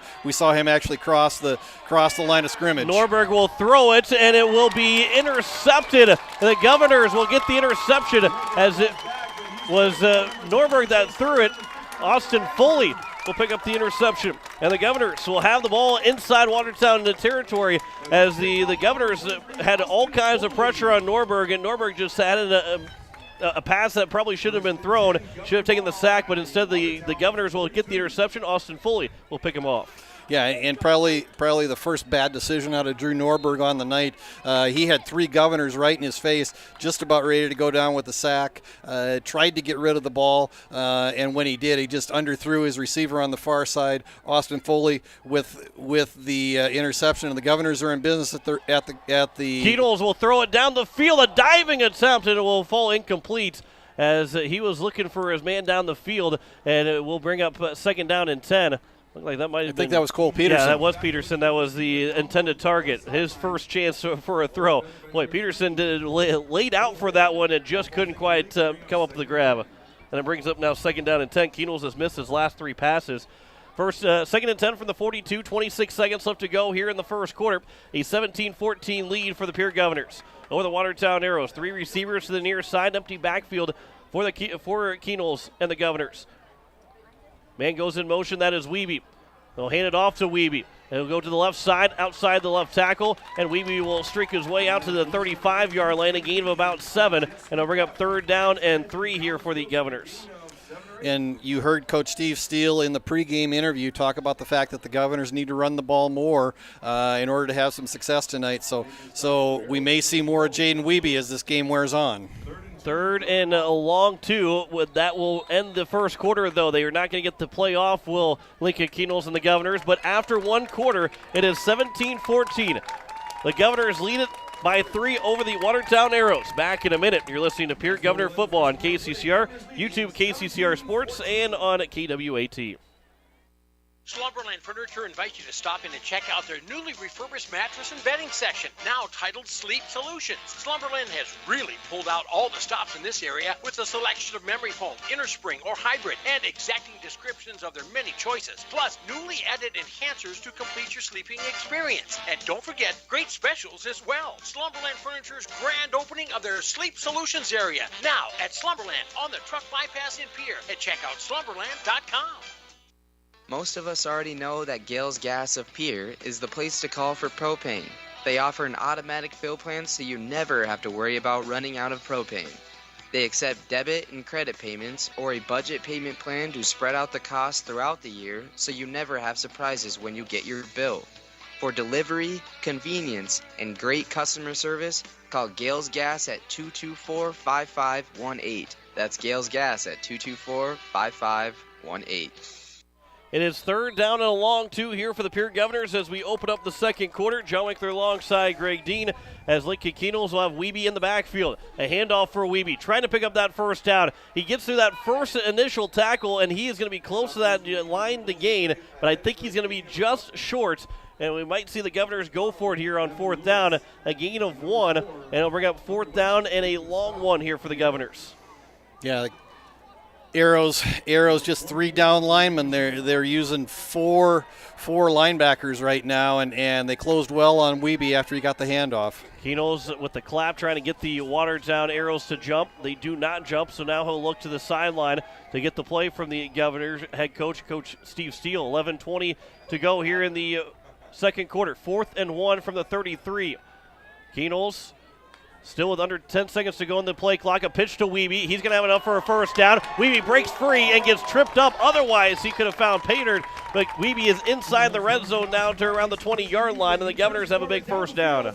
First time all year, I think, correct me if I'm wrong, John, but the first time all year maybe that we've seen an actual speed option play out of the Governors going to the far side and ran to perfection. As Keenholz got to the edge, he picked up a defensive lineman over there, quick pitch to Wiebe, and the Governors have the first down. 1st and 10 from the 19-yard line, and moving from right to left. Keenholz look to pass. He'll float it up over, and he'll miss Jet Zabel, as that one in coverage was number 27, Austin Johnson. And it will bring up now 2nd down and 10. Excuse me, number 21, Mason Cordell. Yeah, it was just kind of a go route from Zabel, the tight end, just right down the hash marks, and he and Mason Cordell kind of got tangled up right around the goal line. No call out of the official, and the pass goes incomplete. Pistol formation on 2nd and 10 for the 19-yard line. 10:51 to go here in the first half. Governors lead at 17-14. Keenholz steps up in the pocket. He'll throw over the middle. Hansen just can't make the catch. He had some space and might have been able to dart his way to the corner of the near side end zone, but it will now bring up 3rd down and 10. Keenholz 3 of 9, and he's missed his last 5 pass attempts. And it'll bring up 3rd down and a big 3rd down and 10 here for both the Governors and the Watertown Arrows with 10:47 to go here in the first half. Hansen coming out of the slot just on a crossing route, and if Keenholz is able to connect with him, then it's just a foot race to the pylon, and unfortunately the ball falls to the ground for the Governors, goes down as an incomplete pass. 3rd and 10. Keenholz with 3 receivers to the near side. He'll look that way. Now he's going to step up, and he's going to try and barrel his way through a Watertown tackler, and he'll get out to around the 15-yard line, a gain of 5 to the 14, and it looks like we're going to have Cole Peterson come back out again and try another field goal. He is 1 for 1 so far tonight. 10:20 to go here in the first half. Peterson, who had an opportunity to make a catch, striking down the far sideline in the first quarter, he will now have a chance for about a 34-yard field goal attempt here for Cole Peterson. From the far hash, the far side of the field here for the Governors. Peterson's kick, it is going to be blocked by the Arrows. They will fall on top of it, and the Governors will come away with 0 points. In Watertown, a huge blocked field goal of Peterson. And with 10:02 to go here in the first half, Watertown now can go back down the field and potentially could take the lead, as it's only a 3-point game. And what Watertown has been doing, and I've seen it a couple of times on the 2 extra point conversions, is they've been able to get pressure not only around the edge, but they've been able to bring somebody right up the middle, and that time that's exactly what they did. We didn't catch the number, but just brought somebody right up the middle, got the block on the field goal, and the Arrows dodged a bullet here with 10:02 to go in the second quarter. Pistol formation here. Chase Sarda coming off the edge with the blitz. He just missed the tackle on Spatz, but Spatz will get from the 21-yard line, and it'll look right at the 21-yard line. No gain, maybe a half a yard, but we'll call it no gain here for Spatz, and it'll bring up 2nd down and 10. Spatz being pressed into heavy work tonight in relief of Juven Hudson, the starting sophomore running back for the Arrows.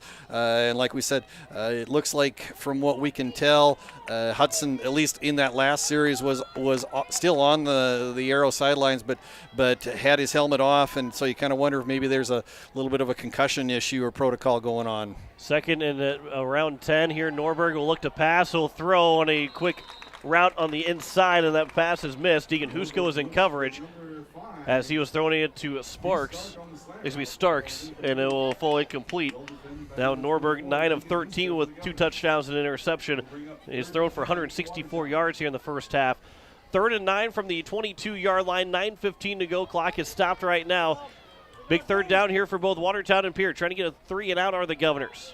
Watertown, they have a chance to take their first lead. They've been able to answer the Governors' on the 2 touchdown drives. They did not answer that last field goal from Cole Peterson. Norberg steps to his right, now throws, and it will fall incomplete. Jacob Mayer was in coverage, and tripping was Colin Dingser, and it will fall incomplete. It'll bring up 4th down, and Watertown will have to punt the ball away. Yeah, Dingser just kind of got tripped up in his own on his own feet right about the 45-yard line. Went down. Mayer in coverage had him stride for stride, and the ball just ends up falling harmlessly on the turf. And so the Governors will be able to take the ball back.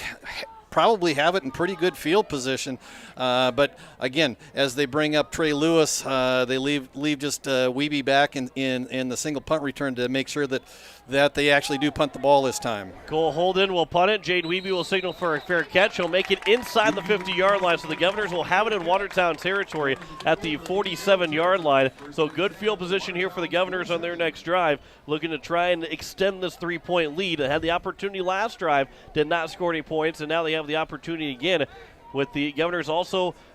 This is probably one of the few games right now that the Governors have played in that whoever gets the ball in the second half to start the second half actually comes into maybe play. The Governors will get the ball to start the second half after deferring, winning the coin toss. 3 receivers out to the far side, with Kaiser the lone receiver here on the near side. Keenels will look to throw over the middle, and the catch is going to be made. Cole Peterson makes the catch. How about that? A touchdown for Cole Peterson of 47 yards, and the Governors are up 23-14. An opportunity to go by 10. Cole Peterson, his first catch of the season, but there is a hold on the Governors that will draw him all the way back. So Peterson makes his first catch of the year, his first catch of his career, goes for a touchdown, but it will be called back.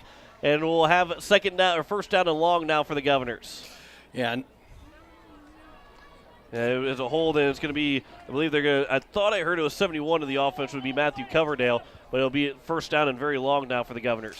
Yeah, and unfortunately for Cole Peterson, the first catch of the year, first touchdown of his career gets taken off the board, but just a nice route for him, just right over the middle of the field on a deep crossing route, deep post route.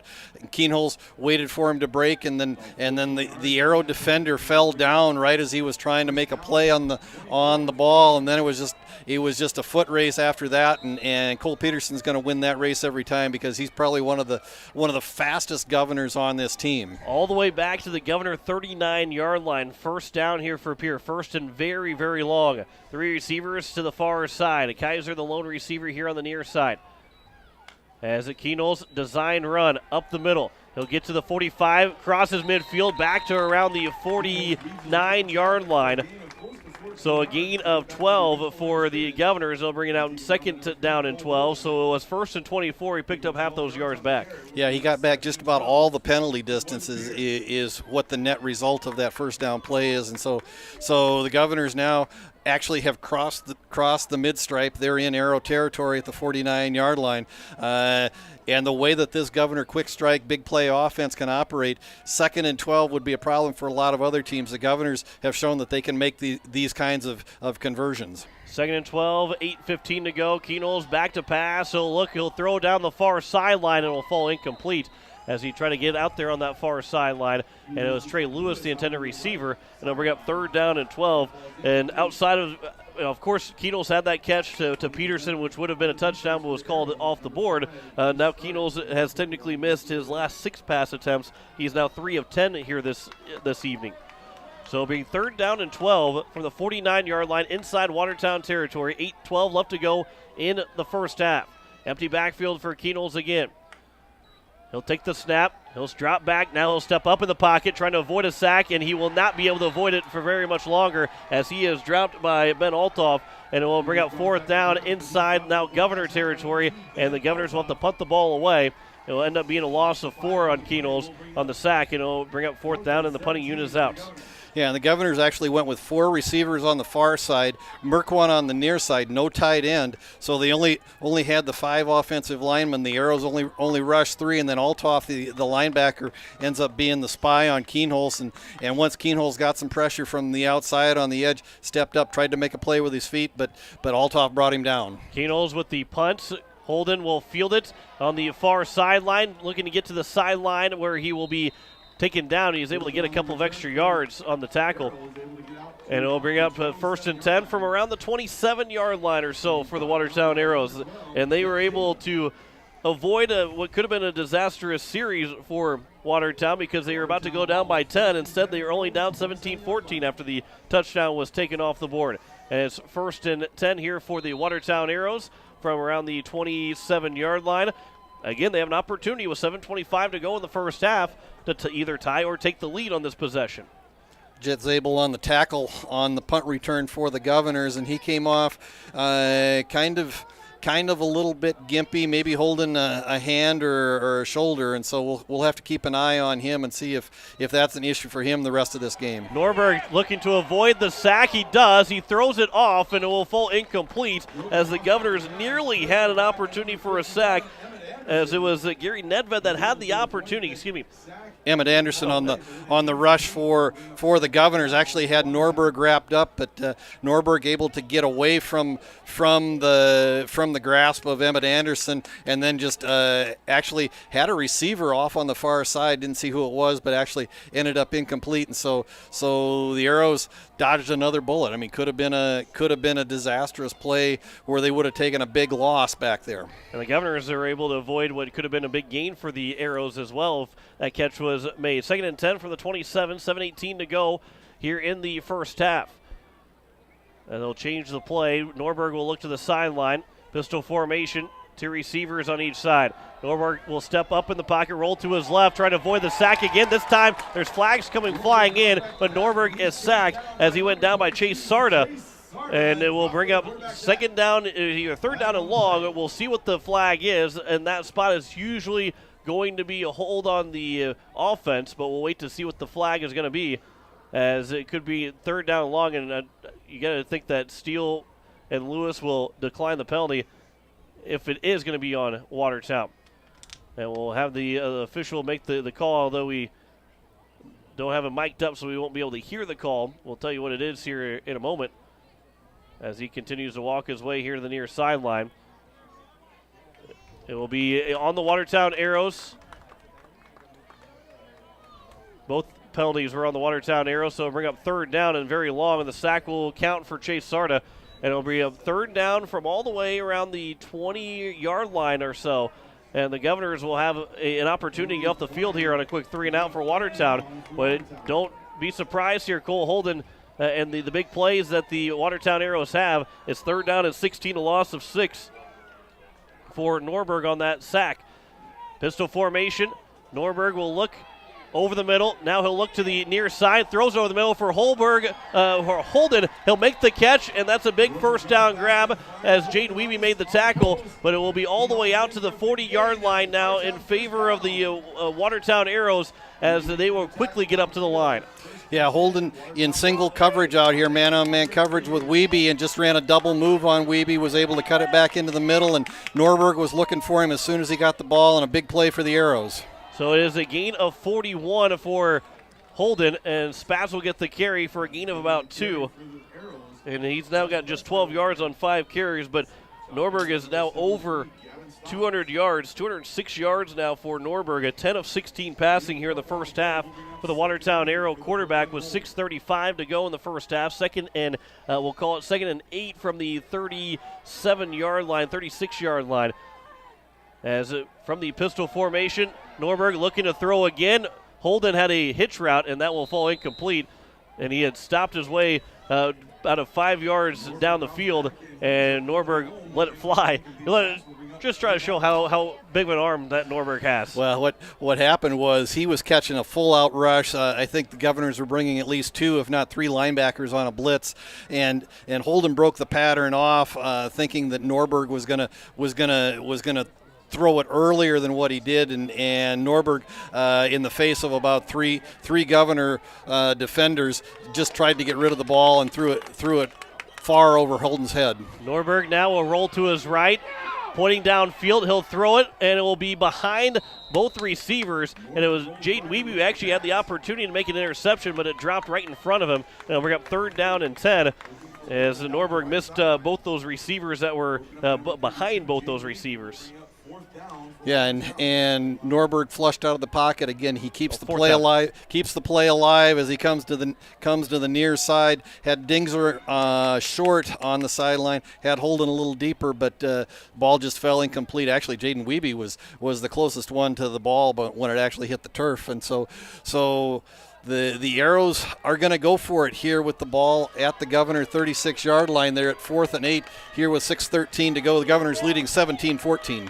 Two receivers on each side for Norberg. He'll look to pass. He'll roll to his right. Points, throws over the middle. The catch is going to be made inside the 15 to the 10 to the 5 and into the end zone. Diving for a touchdown. The Watertown Arrows now lead it, as it was Colin Dingser that made the catch. A 36-yard grab for Colin Dingser, and Watertown has got their first lead, 20-17 with 6:03 to go here in the second quarter. Yeah, and again, good protection from that really big offensive line that the Arrows roll out there. The Governors were not able to get a lot of pressure on Norberg. He just was able to sit back, and the Governors play a lot of man-on-man defense in that secondary, and he was just able to sit and let Dingser create some space once he got his pattern out there and over the middle, and then it was just a matter of playing pitch and catch, and then it was Dingser once he caught it. It was just a foot race to the end zone. He evaded Lincoln Keenholz at about the 5, rolled into the end zone, and the Arrows have their first lead of the night at 6:03. With 20, it's now 21-17. The extra point is good. You're listening to Pierre Governor Football on a KCCR, YouTube at KCCR Sports on KWAT. Back in 30 seconds. No one likes to have electrical problems, but when they happen, call Todd's Electric at 223-2518. With over 28 years of experience, Todd's Electric can handle any type of electrical problem, whether it's residential, commercial, or agricultural. Their knowledgeable staff knows and understands the importance of your home, business, or ag facility and are prepared to help. Call Todd's Electric at 223-2518. That's 223-2518. Todd's Electric, serving the Pierre and Fort Pierre areas. The line to power. So it was an 8-play, 79-yard drive for the Watertown Arrows. It ends with a 36-yard catch from Cole Dingser from Drew Norberg. His now third touchdown pass of the first half. 242 yards for Dingser unofficially in the first half for the Watertown Arrows. As Czech will kick one deep, as it'll be Jaden Wiebe to take it inside the 10-yard line. He'll get out to the 20 on the far side, looking to get to the 25-yard line where he'll be taken down. The Governors will have decent field position here on this next drive as they now trail it to the Watertown Arrows 21-17 with 5:58 to go in the second quarter. As we are closing in, starting to get closer towards halftime, with the Governors now trailing for the first time in several weeks. Really hasn't trailed up since week 1. To Harrisburg. Yeah, and again, unfamiliar territory for the Governors, and we'll see how they respond here. 5:58 to go here in the second quarter. So Lincoln Keenholz will come out with an empty backfield. With one man in the backfield, 2 receivers here on the near side for the Governors. 1st and 10 from the 25-yard line. A handoff up the middle. He'll make his way out to around the 34, 35-yard line. Trey Lewis will get the handoff. He'll get to the 35-yard line, a gain of 10 and a first down for the Governors. Yeah, nice run on first down for the Governors, and I think what the Governors probably need to do is try to establish a running game. I mean, right now the Arrows are just content to rush 3, have a spy on Keenholz, and then drop 7 or 8 back into coverage. And so if the Governors can establish a running game, maybe bring the Arrows have to put some more defenders in the box. That will open up that passing game. Lewis gets another handoff. He'll break it free past the 50-yard line, the 45, out to the 40. He's got a little bit of a convoy there as Trey Lewis will get all his way out to the 30-yard line of the Watertown Arrows territory, and a big run for Trey Lewis on his second carry of the night. Yeah, and once Lewis, he started out to the left over the left tackle, then kind of broke it back into the middle, and then he was just kind of weaving in and out of defenders and blockers that were out in front of him, and he made about 4 or 5, 6 cuts as he got down inside Arrow territory, and the Governors are in business inside the Arrow 30. Gain of 37 for Trey Lewis on that run. 5 minutes to go here in the first half. A handoff again for Lewis. This was the Trey Lewis drive for the Governors. His third straight handoff, and he'll get to around the 25-yard line.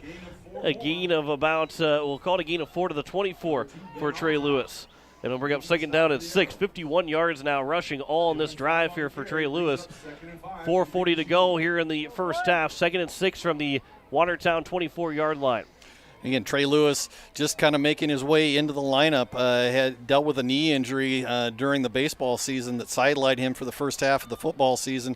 Just 5 carries for 5 yards coming into the night for the sophomore. Kaiser will make the catch. He'll pick up a big block. 20, 15 to the 10 on the near sideline. He's going to get out of bounds near the 5-yard line, near the end zone. A gain of about maybe 20 for Cade Kaiser, over 20 for Cade Kaiser. Albertson makes another big block, pulling away from to that screen pass. And again, what the Governors did is once they established that running game, the Arrows had to respect the run, and that time it was just a bubble screen to Kaiser. And once he got past that first line of defenders, it was just kind of a foot race and was drugged down inside the 5. A gain of 20 for Cade Kaiser, 1st and goal from the 4-yard line. A handoff for Lewis, trying to power his way in. He gets towards the end zone. Is he in? He is in for a touchdown, a 4-yard run for Trey Lewis. And the Governors are right back on top, 23-21 with 3:56 left to go here in the first half. And again, the Governors, even though if you look at the numbers, they're almost 50-50 in terms of pass versus run. But this is a team that has made most of their living this year off of the pass. And so you heard Steve Steele talk about in the pregame the fact that in order for them to be successful tonight, they need to establish a running game. That's what they did on that play, or on that drive, excuse me. Cole Peterson on for the extra point. The kick is up, is off to the right side, but it is going to be through the uprights and good. And it is a 24-21 lead for the Pierre Governors with 3:56 to go here in the first half. Back in 30 seconds. You're listening to Pierre Governor Football on KCCR, on YouTube at KCCR Sports, and on KWAT. The Clubhouse Hotel and Suites has Midwestern charm and unprecedented attention to detail that provides the perfect getaway. The Clubhouse Hotel and Suites provides a complimentary deluxe continental breakfast featuring hot waffles, biscuits, and gravy. They also have an indoor children's water playland, whirlpool and fitness center, and a beautiful backyard patio with seasonal fire pits. Everyone deserves a night away. Call 605-494-2582 to make your reservation today. The Clubhouse Hotel and Suites. Experience luxury in the heart of South Dakota. As we welcome you back here to Hollister Field, John Wickler alongside Greg Dean as you are listening to KCCR Pierre, as well as KWAT Watertown. Just after 8 o'clock, and we are still here with 3:56 to go in the first half. The Governors lead it once again. Watertown had their first lead, quickly gone, not even 3 minutes later. A little squib kick from Peterson, as it's going to be taken at the 25-yard line, and will get out to the 35, near the 35-yard line to the 34-yard line, as it was Hunter Wenches to carry that to the 34. And Watertown will have the next possession here. As, again, the Governors will get the ball to start the second half. So with Watertown 3:49 to play, they're a quick offense, so it's not like they're going to run out of time here in the second half, or in the first half. But you want to try and put some points on the board here on this last drive, knowing that the Governors have a chance to go up by 10 if you don't to start the third quarter. And what we've seen out of Steve Steele and his coaching staff over the years has been, if you can get into a 3-and-out, even if Watertown gets a first down or two, if the Arrows get down into that 2-minute time frame, and the Governors think they can get the ball back and maybe get a score before halftime, they will start calling timeouts. 2 receivers on each side. Man goes in motion. Norberg drops the snap. He's going to be sacked in the backfield. That was a broken play. Looked like it should have gone to Colin Dingser because he stopped after the ball could not get to him. And the Governors will pick up a big sack and a loss of a couple, and it'll bring up second down and long. Yeah, Emmett Anderson and Gavin Stotts in on the sack for the Governors, but the bad snap actually landed at Norberg's feet, and actually it was Chase Sarda coming in off the edge who really blew the play up to begin with. Norberg able to escape Sarda, but then fell in the grasp of Anderson and Stotts. There's a throw to the near sideline. That catch is going to be made by Dingser on that second down and long play, as they'll get out to around the 36-yard line. A gain of 8, and it'll bring up third down and 8 here for Watertown. Norberg flushed out of the pocket again, came to the near side, found Dingser right on the sideline for a gain of 8, and they turned third and long, and they turned second and long into third and manageable now. 3rd and 8, 3:10 to go here in the second quarter. Big play right here for the Governor defense. If the Governor defense can rise up, keep the Arrows from getting this first down, they will get the ball back with about 3 minutes to go before halftime. Governors lead it by 3, 24-21. Blitz coming in. Josh Strand can't make the sack, but it will be still a sack anyway of Norberg, as it was the Governors getting in there. One of the guys that got in there, Matthew Brewer, made the sack, and it will be Emmett Anderson along in there as well, and it will bring up 4th down for the Watertown Arrows. They have to punt the ball away. Pair of sophomores in on the sack that time. Anderson, the sophomore, 6', 205 defensive end. Matthew Brewer, the 6', 180-pound defensive tackle for the Governors. And so a big play for the green and black. They're able to keep the Arrows from gaining that first down. And the Governors should get this ball in pretty good field position with 2:28 to go here in the second quarter. 4th and 11. There's a loss of 3 on that play on that sack. And they are taking the time all the way down. And a timeout will be taken by Coach Norberg. So it is going to be 4th and 11 after the timeout with 2:17 to go. The Governors will get the ball back here and have all 3 timeouts to work with, trying to put up a score before the end of the half, and then we'll end up going into the half and get the second half kickoff with the Governors leading 24-21. Back in 30 seconds, you listen to Pierre Governor Football on KCCR, on YouTube at KCCR Sports, and on KWAT. People helping people. Have you ever wondered what the benefits are of becoming a Owyhee Federal Credit Union member? At Owyhee Federal Credit Union, we reinvest profits in you. We do this in the form of lower interest rates, higher dividends, and low to no fees. So come check us out or come in at 221 East Pleasant Drive in Pierre, because at Owyhee Federal Credit Union, we treat our members like they own the place because, well, they do. Owyhee Federal Credit Union. 24-21, 2:17 to go here in the first half, as the Watertown Arrows will have to punt the ball away after not being able to pick up that first down. And the Governors have all 3 timeouts, trying to maybe get a 10-point lead going into halftime. A flag flies as soon as the snap was had, and it'll take one hop and go out of bounds. It'll be around the 33-yard line where the Governors will have it, but we will check the flag. The good thing is, even if the Governors were lined up offside, it will be just a gain of 5. We'll still be at 4th and 6, so it will still be a punting situation for Watertown, most likely. And the referees will talk about and discuss on what the flag is, because it was right at the and I think it's going to be on Watertown. So they're talking to Coach Steele about what they want to do with this penalty. Yeah.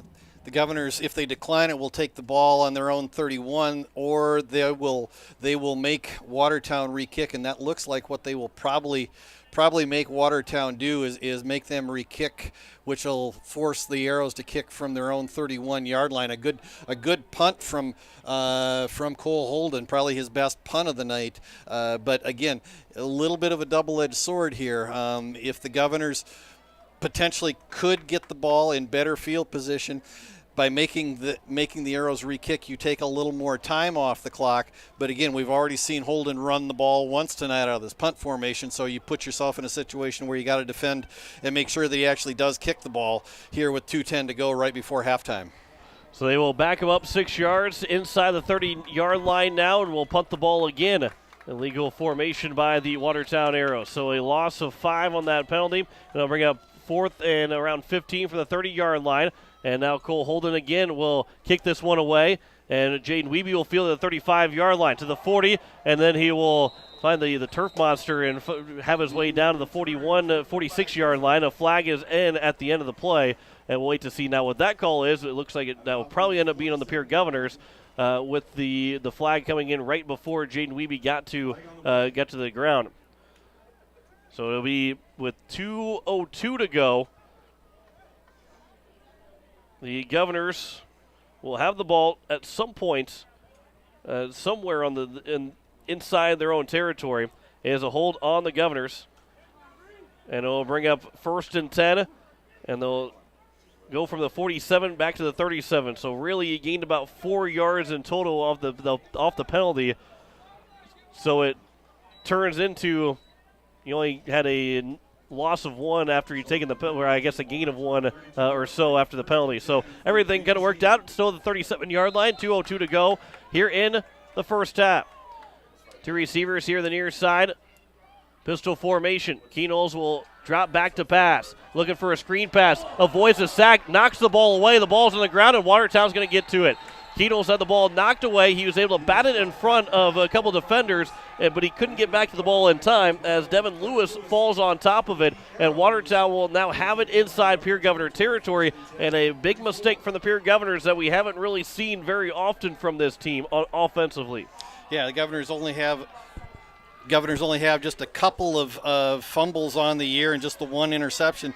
That was actually a play that almost looked like it was designed as a middle screen because the Arrows brought three rushers right up the middle and were right in Keenholz's face and they must I didn't see how the rest of the Arrow defense lined up, but they must have had that screen covered because Keenholz held on to the ball far too long and didn't want to try to take the sack and ended up with the fumble. So it's now 1st and 10, shotgun formation. Norberg play action. He'll avoid one man, and he's going to be driven down. A loss of a couple on that first down play, and the Governors will have another chance to go after Norberg.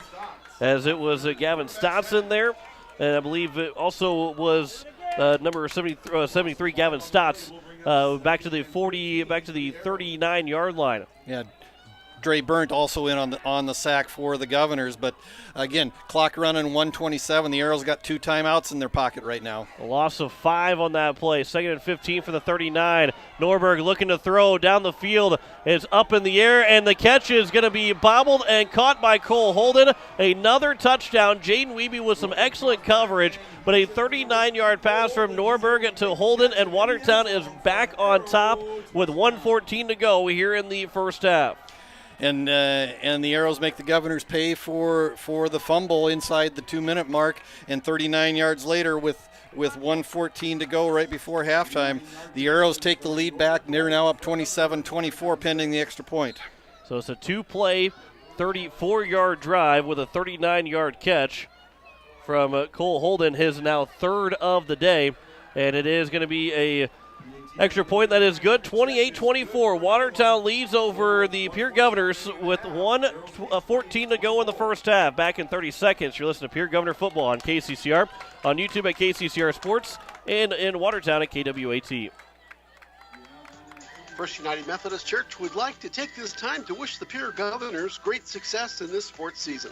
Athletic competition builds skills, leadership, teamwork, and provides lifelong lessons of character development.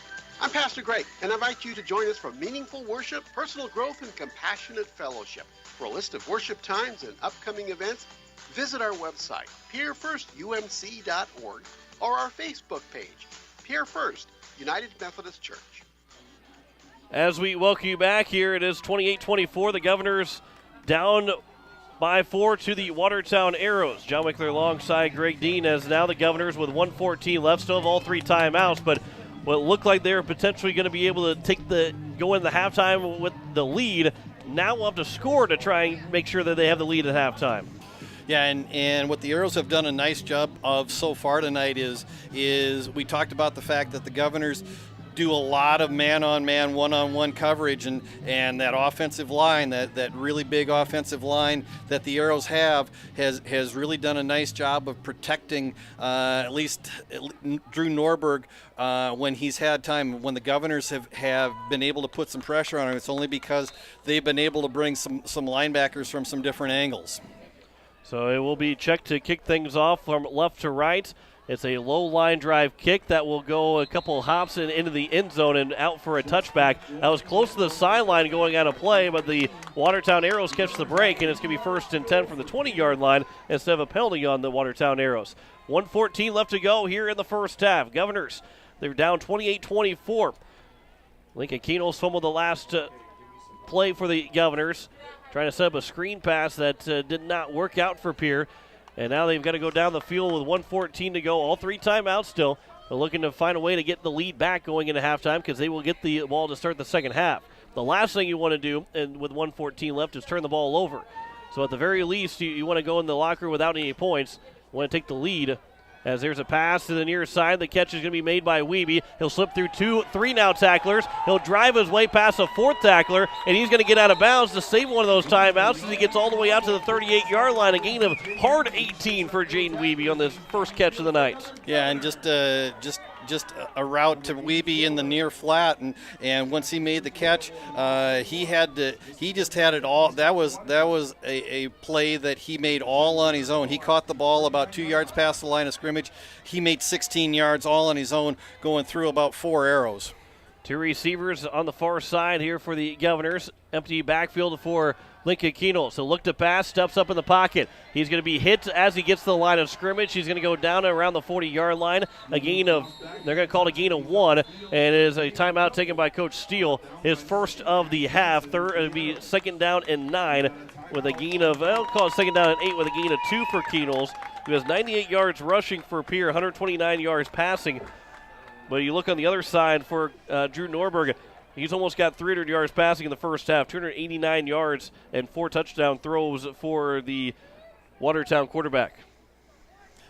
So Governors have 2 timeouts left, 55 seconds to go before halftime, 60 yards away from pay dirt. We'll see if the green and black can put something together. They have this ability. We've seen it all too many times this year, this ability to put together that big play, but this Arrow defense is sitting back and dropping 7 and 8 defenders into coverage. They've been able to get some pressure by bringing just 3, maybe 4. They run 3 down linemen and then maybe bring a linebacker from a different angle, but they're going to sit back in zone with about 7 guys. We'll see if the Governors can find a seam in there. 3 receivers to the near side. Keenels is going to go back to pass. He'll look up, step up in the pocket, avoids the sack. He's rolling to his right, stiff arms a man. He's going to get to the sideline, and before he got to the sideline, he did actually get out of bounds, but Keenels was tackled on the far sideline. He'll pick up a good gain and bring up 3rd down and short. But the biggest thing is that they got out of bounds with 43 seconds left to go, and the Governors are able to keep keep those 2 timeouts in their pocket right now. Be 3rd down and 1, a gain of 8 for Keenels. And it'll be Governors looking to pick up a first down. This is a big 3rd down play with 43 seconds left to go in the first half. 3 receivers here on the near side. Empty backfield for Keenels. Keenels design run, trying to go up the middle. He's going to roll to his right. He's going to pick up the first down. He's going to get outside the 45-yard line in Watertown territory, and he'll get to around the 40-yard line. A big gain for Lincoln Keenels, a gain of about 12, and his first down for Pierre.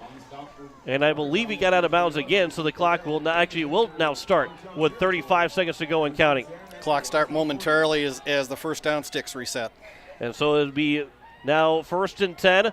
The Governors inside Watertown territory at the 40-yard line. Steps up, does Keenels, throws, and Kaiser can't make the catch as it was tipped away by Holden on the right in the middle of the field, and bring up 2nd down and 10 with 22 seconds left to go here in the first half. Yeah, Cole Holden all over the place tonight on both sides of the ball for the Arrows. Just able to make a play at the very last second, knock the ball away from Cade Kaiser. If Holden doesn't make that play and knock that ball down, Kaiser might end up in a foot race to the far pylon with another Arrow defender. Brecken Kruger is in now. He is on one of the 3 receivers on the near side. Keenel's looking to pass. He'll throw with one-on-one coverage with Merkwan up on the sideline. He tiptoes at the sideline. He is inbounds, stays inbounds, makes the catch inside the 10, and the Governors have 1st and goal near the goal line here with only 14 seconds to play. And again, he got out of bounds, so it's going to have a clock stop and still 2 timeouts for the Governors. 1st and goal for the 3. Yep, Merkwan in one-on-one coverage with Devin Lewis, the 6'1", 215-pound senior over there on the far side, and the Governors in business at the Watertown 3. Keenel's design run on 1st and goal for the 3, trying to dive for the pylon. He is in with a 3-yard touchdown run with 9 seconds to go, and the Governors are back on top, 30-28, with only 9 seconds to go in the first half. What a drive for the Pierre Governor offense.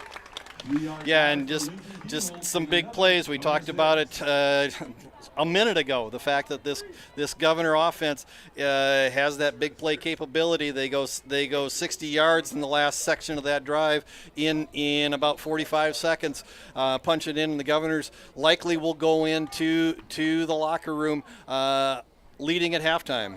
The extra point from Cole Peterson is up and good. 31-28 with 9 seconds to go in the first half. Pierre leads it over Watertown. Back in 30 seconds. You're listening to Pierre Governor Football on KCCR, on YouTube at KCCR Sports, and on Watertown at KWAT. When you want the best prices and best selection, go to Wagner Auto in Pierre. The certified sales staff at Wagner Auto will provide you service after the sale and how to get easy financing. Check out their website, WagnerAuto.com, or stop in. They have the best prices and won't be undersold. Wagner Auto has the region's largest selection with over 280 new and quality pre-owned vehicles. GM certified pre-owned vehicles give you peace of mind with their 12-month or 12,000-mile bumper-to-bumper warranty and 5-year or 100,000-mile powertrain warranty. Log on to WagnerAuto.com or stop by Wagner Auto in Pierre, South Dakota's oldest auto dealer since 1907. 9 seconds to go. The Governors, they lead it now 31-28. John Winkler alongside Greg Dean. Stay tuned for halftime stats. We'll give you some scores around the state. As the Pierre Governors, boy, this has turned into a pretty good, at least a good first half. I expect this one to be pretty good all the way down the wire. But the Governors have retaken the lead now 31-28 with 9 seconds to go here in the first half. Peterson with a kick that will take one hop, and it will be grabbed here by Watertown up to the 25, to the 20-yard line, to the 25, 30, out to the 35, where he's going to be taken down around the 40-yard line with just 1 second to go. And Watertown maybe has a chance for a Hail Mary here to try and reclaim the lead with just 1 second left to go in the half. Nice return by Ashton, first in trouble for the Arrows. Brings that ball out past the 40-yard line, and the Arrows have 1 second with the big arm of Drew Norberg and the sure hands of Cole Holden. We'll see if they can manufacture something here right before halftime. Governors likely will be dropping 3-4 defenders far off the line of scrimmage, and I'm sure they'll be keeping an eye on where Mr. Holden is on this play. So just 1 second to go. Shotgun formation for Norberg. 2 receivers here on the near side, other 2 on the far side. Holden will go in motion. He'll cut back, almost slipped and fell. The snap here for Norberg. He's going to scramble out. He's going to roll to his right. He's going to step up now. He's going to have to try and score here on the last play of the half. He's going to be driven out of bounds at just a gain of about 13 for Norberg, and that will end the first half. The Governors and Watertown Arrows in a big battle here. A 3-point lead for the Governors, 31-28 here at the break. Back in 3 minutes with halftime stats. You're listening to Pierre Governor Football on KCCR, KCCRradio.com, on YouTube at KCCR Sports, and on Watertown at KWAT. Are you building a new home or remodeling the old? Adding a fireplace can make a house a home. Olson Plumbing in Pierre carries a full line of Heat-O-Lator fireplaces. Whether your taste is traditional or contemporary, Olson Plumbing has a great selection of Heat-O-Lator fireplaces that will fit any style. Whether you're building new or updating, call Olson Plumbing. Heat-O-Lator Fireplaces, the first name in fireplaces. Olson Plumbing in Pierre is your source for the industry's largest selection of indoor-outdoor fireplaces, either gas or wood, and outdoor fire pits. Stop by their showroom at 2803 East Wells or give them a call, 224-6436. When you're in the need for high-quality replacement auto parts, look no further than Zander Auto Parts and Machine Shop in Pierre. Zander's has been servicing the Pierre area for over 40 years. Their professional parts techs can get you the part you need and get you back on the road. Stop by Zander Auto Parts and Machine Shop at 500 West Sioux in Pierre or call 224-9221. Zander's, your source for domestic and foreign auto parts and accessories. Go Govs! This is Art from East Pierre Landscape and Garden Center. Did you know we are open 7 days a week? We're your shopping destination rather than simply a producer of nursery plants. We know what plants work in the area and offer high-quality landscape design services, plant materials, handmade outdoor crafts, and high-quality garden art. Let us make your yard and garden one to remember. East Pierre Landscape and Garden Center, east on Highway 34, north of Farm Island in Pierre. Dakota Sprinkler and Landscaping is who you should call as we enter the fall season. They can make sure your lawn makes it through the tough South Dakota winters. They can help with the fall cleanup, winterize that sprinkler system so that it can be ready to go in the spring. And once the snow starts to fly, they can help with that too. Dakota Sprinkler and Landscaping, helping customers year-round. Call Dakota Sprinkler and Landscaping, 280-4440. Insurance. We all need it to protect our homes, health, businesses, and belongings. But having adequate coverage is just the beginning. You also need the support of professionals who stand by your side to protect what's important to you. Fisher Rounds & Associates combines the coverage you want with the commitment you need. Fisher Rounds & Associates, at your service, at your side, with offices in Pierre, Mitchell, Watertown, Sioux Falls, and Rapid City. BankWest Insurance has the expertise and resources to deliver personalized service and customized solutions. As an independent agency, we shop dozens of companies to get you the best coverage at the best price. As your trusted choice for insurance coverage, we promise to go the extra mile so you can rest assured your loved ones and your assets are protected. Contact your local agent with BankWest Insurance to work for you. Not a deposit, not FDIC insured, not insured by any federal agency, not guaranteed by any bank, may go down in value, equal opportunity provider. As we welcome you back here to Hollister Field, John McClure alongside Greg Dean as we have hit halftime, and the Governors lead at 31-28 over the Watertown Arrows right now, and it's been a game for offense. Both the defense coordinators probably not too happy with how their defense have been playing, but you got to get a lot of credit to the offense right now. 301 yards for Watertown. That's a pretty good half, but the Governors have 370 yards offensively. They have a 3-point lead right now, 31-28. And Greg, this has been a game that we maybe expected to be something similar to a shootout, but maybe not to this extent, being this good of a shootout between these two teams. Yeah, I don't think we expected 59 points on the board in total in the first half, but both offenses really clicking here in the first half. For Watertown, what they have been able to do, they've really not run the ball much at all. I think what we got. 17 yards, yeah. Yeah, 17 yards on 8-10 carries so far for the Arrows. All their damage has been done through the air, and it's primarily been Drew Norberg to Cole Holden, 3 touchdowns on the night for that connection.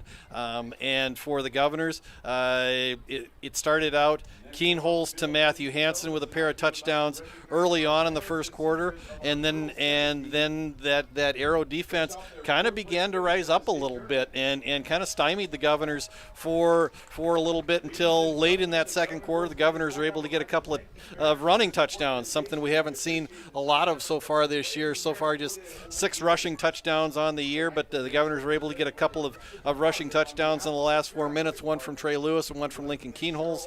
And the Governors have a 31-28 lead here at halftime.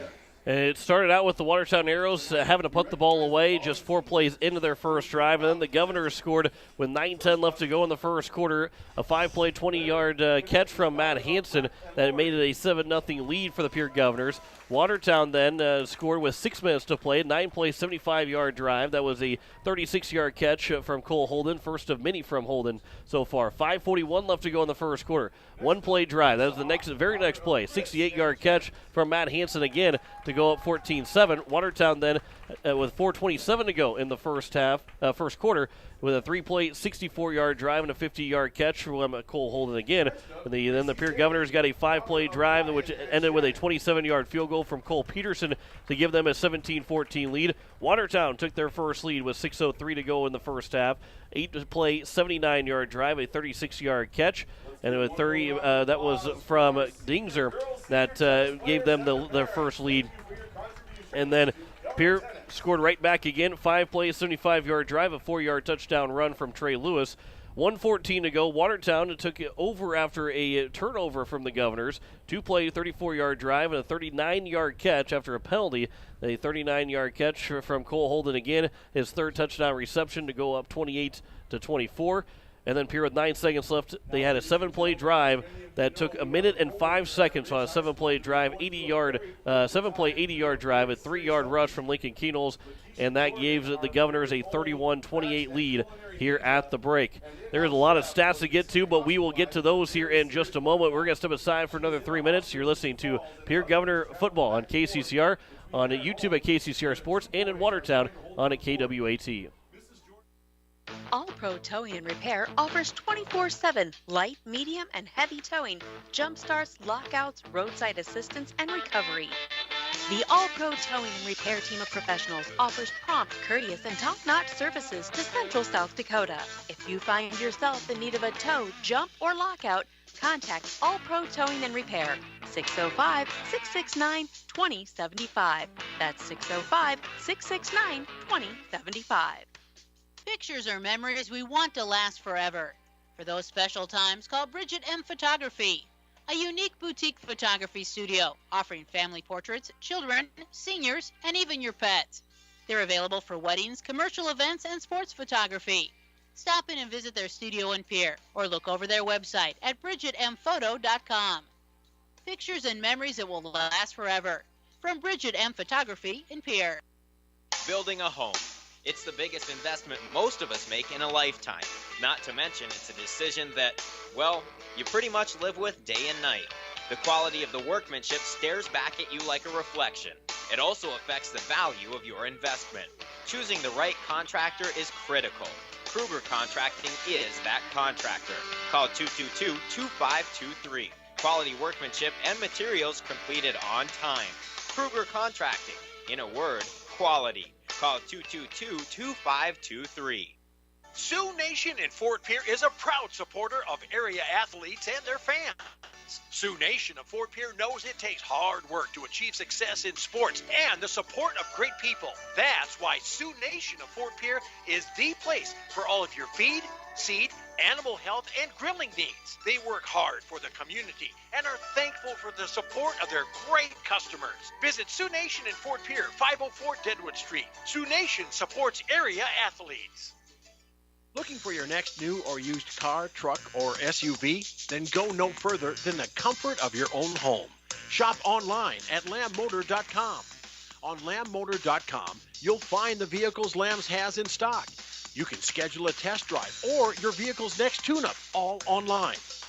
New or used, shop for it all online, anywhere you are. Lamb Motor has the right vehicle for you. Lamb Motor in Oneida and online, lambmotor.com. At Black Hills Federal Credit Union, our top priority is providing value to our members. Since 1941, we have helped our neighbors buy homes and vehicles, finance their farms and ranches, insure their assets, and retire comfortably. From Custer to Sioux Falls, we live and work in our communities, and we treat our members like family. Visit bhfcu.com to learn more about how you can join. BHFCU is member-owned, not-for-profit, and federally insured by NCUA. As we welcome you back here, we are at halftime between the Pierre Governors and the Watertown Arrows. John Winkler alongside Greg Dean. And before we get to the stats, we'll run down some of the scores across the states. In 11 AA tonight, at halftime, Brandon Valley leads Mitchell 28-0. Midway through the third period, Brookings leads Huron 35-0. At halftime, Spearfish and Douglas. Spearfish has the Patriots down 14-0. T has just scored to open the third quarter, and they now lead the Aberdeen Central Golden Eagles 21-6. And down in Yankton, the Bucks lead Sturgis 28-7. Games from around the area: Lyman, midway through the third quarter, leads Phillip 44-0. Early in the third quarter, Stanley County shutting out Sunshine Bible Academy 49-0. White River also whitewashing Jones County tonight. Midway through the second quarter, White River up 44-0. Harriet Selby area 24, Potter County 8. That game in the middle of the second period. And at halftime, Sully Buttes leads Langford area 22-0. And that game is on Country 95.3, PureCountry.com. You can watch that on YouTube at Country 95.3. Sports DT Meyer and Lewis Hofer have the call on that one. We run through our stats here for the Watertown Arrows, who have 301 yards but 284 yards through the air. 13 of 21, 284 yards for Drew Norberg and 4 touchdown passes. He has thrown an interception. He has thrown 6 of those at completions to Cole Holden for 199 yards and 3 touchdowns. Dingser has 3 catches for 49 yards and a touchdown. Stark has 3 catches for 22 yards and unfortunately no touchdowns, but wouldn't count him out not having a score by the end of the game. And then First in Trouble has a catch for 16 yards. Rushing the ball wise, Norberg has got minus 13 yards, a couple of sacks in there. Spatz has 12 yards rushing on 6 carries. Hudson, who we haven't seen since the first quarter in the second drive, it was 4 yards on 3 carries. Holden has a 16-yard rush, and Dingser lost 2 yards on the only carry that he has for the 301 yards for the Watertown Arrows. For the Pierre Governors, 6 of 14 passing so far for Lincoln Kienholz, 166 yards. He started out 3 of 4, but finished 6 of 14 on the evening. 3 of 4 to start, 3 of 4 to end the half, and had six missed passes in a row in that middle part of the game. He has thrown those passes to 4 different receivers. Matt Hansen has 3 catches for 91 yards and 2 touchdowns. Merkwan has a catch for 37 yards. Cade Kaiser a catch for 20 yards, and Jaden Wiebe a 18-yard reception. Rushing-wise, Lincoln Kienholz has a touchdown run and 121 yards on 12 carries. Trey Lewis has a touchdown run, 4 carries, 55 yards, and Jaden Wiebe with 28 yards rushing on 4 carries for the Pierre Governors so far, as they have 370 yards offense. The Watertown Arrows with 301 yards of offense and a 31-28 lead here at the break between Pierre and Watertown. Greg, as we are getting set for this third quarter, both these offenses have been playing well. The defenses are going to be ones trying to make a little bit more of adjustment in the second half. What's going to need to be taking place here for both these teams, as obviously we're on air in Watertown as well. What does Watertown need to do to try and get a win, and what do the Pierre Governors need to do to hold on to this 3-point lead and extend it? Well, I think for Watertown, what they're going to need to do is they're going to have to figure out some kind of a running game, at least to keep that Governor front seven honest, because right now Watertown's pretty much become one-dimensional. I mean, they really have not been able to run the ball. Only, I think, what do we say, 12 yards total? 17 yards. 17 yards rushing in the first half for the Arrows, and so everything that Watertown has gotten, they've gotten through the air here in the first half. So they're going to need to somehow figure out a way to run the ball and keep that Governor front honest, and then they're also going to have to figure out a way to figure out where those linebackers are coming from for the Governors, because the Governors have done a nice job in terms of bringing blitz packages, and that's how they have brought the pressure is blitzing from a variety of different angles. If Norberg is able to sit back and wait and or create plays and buy time with his feet, he can find receivers, because the Governors play a lot of one-on-one man kind of coverage, and so for Watertown, they probably need to figure out a way to control that blitz package, maybe find a running game, and then just buy some time for Drew Norberg. For the Governors, what they did in that second quarter was they were able to start establishing a running game. We saw Jaden Wiebe, we saw Trey Lewis, we've seen Lincoln Kienholz, and what that will do is that will keep that front three and then those linebackers of Watertown in the box. And if you can keep them within 3 or 4 yards of the line of scrimmage, the Governors will in most packages put 3 or 4 receivers into the pattern, and then that'll open up one-on-one coverage. And Lincoln Kienholz is a good enough quarterback that if you allow him some time and you send 4 or 5 receivers into the route, he's going to probably make you pay if you give him time to sit back and throw. Governors lead at 31-28 here at the end of the first half. They get the ball to start the second half. We'll have that second half for you coming up here in 2 minutes. You're listening to Pierre Governor Football on KCCR, on YouTube at KCCR Sports, and in Watertown at KWAT. It takes hard work to reach goals. It's a truth that applies to more than just sports. It also goes for your financial goals. You work hard for your money. You deserve an investment strategy that lines up with your game plan. Your local Edward Jones financial advisor can help. If your investments aren't getting you closer to the win, visit edwardjones.com or stop by your local Pierre area Edward Jones office for a financial review. Edward Jones, making sense of investing. Member SIPC. It is time to control noxious weeds. Do you have a control plan in place? If not, contact your local weed and pest supervisor to help you set up a plan. Effort now will save you time and money in the future.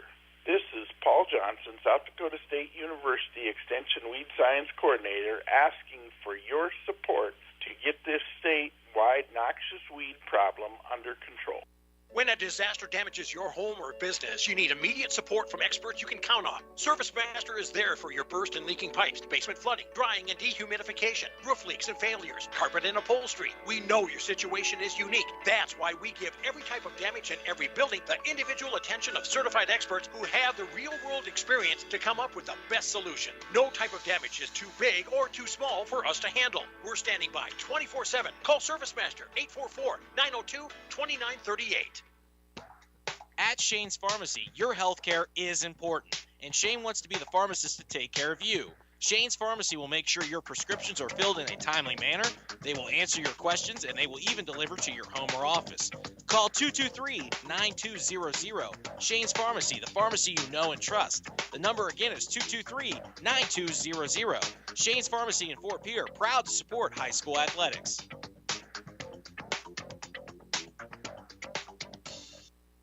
As we welcome you back, it is time for the second half between the Pierre Governors and the Watertown Arrows. 31-28 is their score. The Pierre Governors lead it by 3. They get the ball to start the second half. John Wickler alongside Greg Dean as the Governors will go from left to right, or right to left on your radio dial and on your screen on YouTube at KCCR Sports. Watertown, those in Watertown, we appreciate you listening and hanging with me, especially in the first quarter when I could not get any number right. That was tough. That was really tough for me. I'm glad you were here with me because I would have been not had any of those right the entire game. Well, the Watertown Arrow uniforms, the numbers on the front side are not the biggest. I mean, if you have a chance to see the back of a particular player, those numbers tend to stand out, but the numbers on the front side are not the biggest, and that kind of dark on white just does not show up as well as maybe what it should, and our eyes maybe aren't as good as what they should be either. As that one will be kicked all the way back towards the end zone at the 1-yard line. Jaden Wiebe will carry it out to the 20, to the 25. Wiebe's out to the 30, the 40. He's out to the 45. Wiebe all the way down the field. One man to beats the kicker. And Wiebe going to be chased down at the 10-yard line. What a run back by the Watertown Arrows to keep Wiebe out of the end zone. But a big, almost 90-yard return for Jaden Wiebe. And the Governors will have first and goal to open up the third quarter. Yeah, and I'm trying to find who it was from Watertown that ran him down from behind. I believe it was Rodden that ran him down. Number 9, Trevor Rowden. And yeah, the Governors, without Rodden with the big speed, looking like DK Metcalf from last year in the NFL, chasing Wiebe all the way down and keep him out of the end zone, but it's first and goal from the 5-yard line to open up the second half. Pistol formation for Lincoln Keenels. 14 seconds in here. The Governors have a chance to score in the first play. Lewis gets the handoff, stiff arms a man. He's in the end zone, and the Governors strike 19 seconds into the third quarter, and they lead it. And a chance to go up by 10, 37-28, with 20 seconds gone by here in the third quarter. Yeah, and we'll go back to the kickoff return. Jaden Wiebe took the ball at the 1-yard line. Came up the middle, found a seam, broke to the outside, went to the far sidelines, and then he ran through just a couple of Arrow defenders over on the far side, and then it was just a foot race, and he had to make a move on Andrew Check, the place kicker for the Arrows, and slowed him down just enough that Rodden was able to run him down from behind and dragged him down to the 5-yard line. But one play later, the Governors score, and they are now up 37-28 pending the extra point. And it was a encroachment call on the Watertown Arrows, so we'll do it again here before we get that extra point. But Jaden Wiebe with that big return all the way to the 5-yard line. And a chance now for Cole Peterson after Lewis carried in his second rushing touchdown of the game. And Cole Peterson on for the extra point, looking to make it a 10-point lead for the Governors. Their largest lead tonight, as it is good, 38-28. Governors lead it by 10. Back in 30 seconds. You're listening to Pierre Governor Football on KCCR, on YouTube at KCCR Sports, and in Watertown at KWAT. Let Country Carpet and Flooring help you update your home or office with the latest fashion trends. With over 30 years of experience, we can help you find the right flooring or window treatments for your needs. Stop down to 414 East Sioux Avenue or call for an appointment at 224-9297 for your free consultation and estimate. Go Govs! So after the Governors get the kickoff to start the second half, that's why that deferring in the first half was so important. Governors are out by 10 after a 90-yard-plus return from Jaden Wiebe and a 5-yard touchdown run from Trey Lewis. And the Governors are up by 10, 38-28. And maybe this will create some doubt in the minds of the Watertown Arrows. As that kickoff, a high kick. They'll be taken inside the 5-yard line for Watertown. Here the near side. Here comes a big run from Spatz to the 35. Cuts it back to the 40-yard line. He's going to get down at the 48-yard line. A big return for Spatz. And there's where you talk about maybe some doubt. Well, they're going to get some momentum after that big return all the way out to the 48-yard line just inside Watertown territory. Yeah, Spatz takes the booming kick from Cole Peterson on about his own 10-yard line, cuts up the middle, and then found a big hole to the near sideline. And once he got to the sideline, he turned it upfield and then kind of ran through a host of Governor defenders before he was finally brought down at the Arrow 49-yard line. Two receivers on each side here for Norberg at 1st and 10 from the Watertown 48-yard line. 11:31 to go here in the third quarter. Handoff for Spatz. He'll get past midfield. He'll get from the Watertown 48 to the Governor 48. A gain of 4. And it'll bring up second down and 6 for the Arrows. Gavin Stotts and Josh Strand in on the tackle for the Governors, but we'll see if Watertown tries to establish a running game here in the second half. Like we talked about, they pretty much were one-dimensional in the first half. Very successful passing game, but again, if maybe they are looking to do the same thing that the Governors might try to do and keep that front seven honest. 2nd and 6 from the 48-yard line. Shotgun formation, handoff for Spatz again. He'll get a block. He'll get a couple of maybe just a yard as getting to him first was going to be Gavin Stotts again. And they're actually going to spot him at the 47, so a gain of 1 for Spatz. That's now 3rd down and 5. Yeah, Stotts in on the tackle with help again from Josh Strand, and this time a little help from Jaden Floor. Helped bring Spatz down, but the Arrows now in 3rd and long, 3rd and 6 here with 10:24 to go, trailing the Governors 38-28. They have to get out to the 42-yard line for that first down. From the 47, a shotgun snap for Norberg. He's going to scramble around, steps up in the pocket. A flag comes in, and he is taken down by Stats behind the line of scrimmage for a sack. And if that holding call is going to be against, or if that penalty is going to be a holding call against Watertown, probably will decline it, and it'll be 4th down from the 49-yard line. A loss of 2 to bring up 4th down and about 7 for Watertown. They are going to decline the penalty, as it was against Jarrett Thiessen, the 6'4", 295-pound right guard. And they will bring out the punting unit, but with Cole Holden, we've already seen one fake punt. It is a 4th and 7 here for the Arrows, so maybe not. We may not see a fake punt from Holden, although you can never be sure until he finally punts the ball away. So Holden is back deep. Jaden Wiebe, the lone man, back for the Governors. And Holden will punt this one away. Wiebe will let it go over the top of his head. It's going to take a couple of hops. It's going to roll to the goal line, and it does go over the goal line, and it is a touchback. That was very close. Cole Holden almost got the Governors down on their own 1-yard line, but it will come out to the 20-yard line.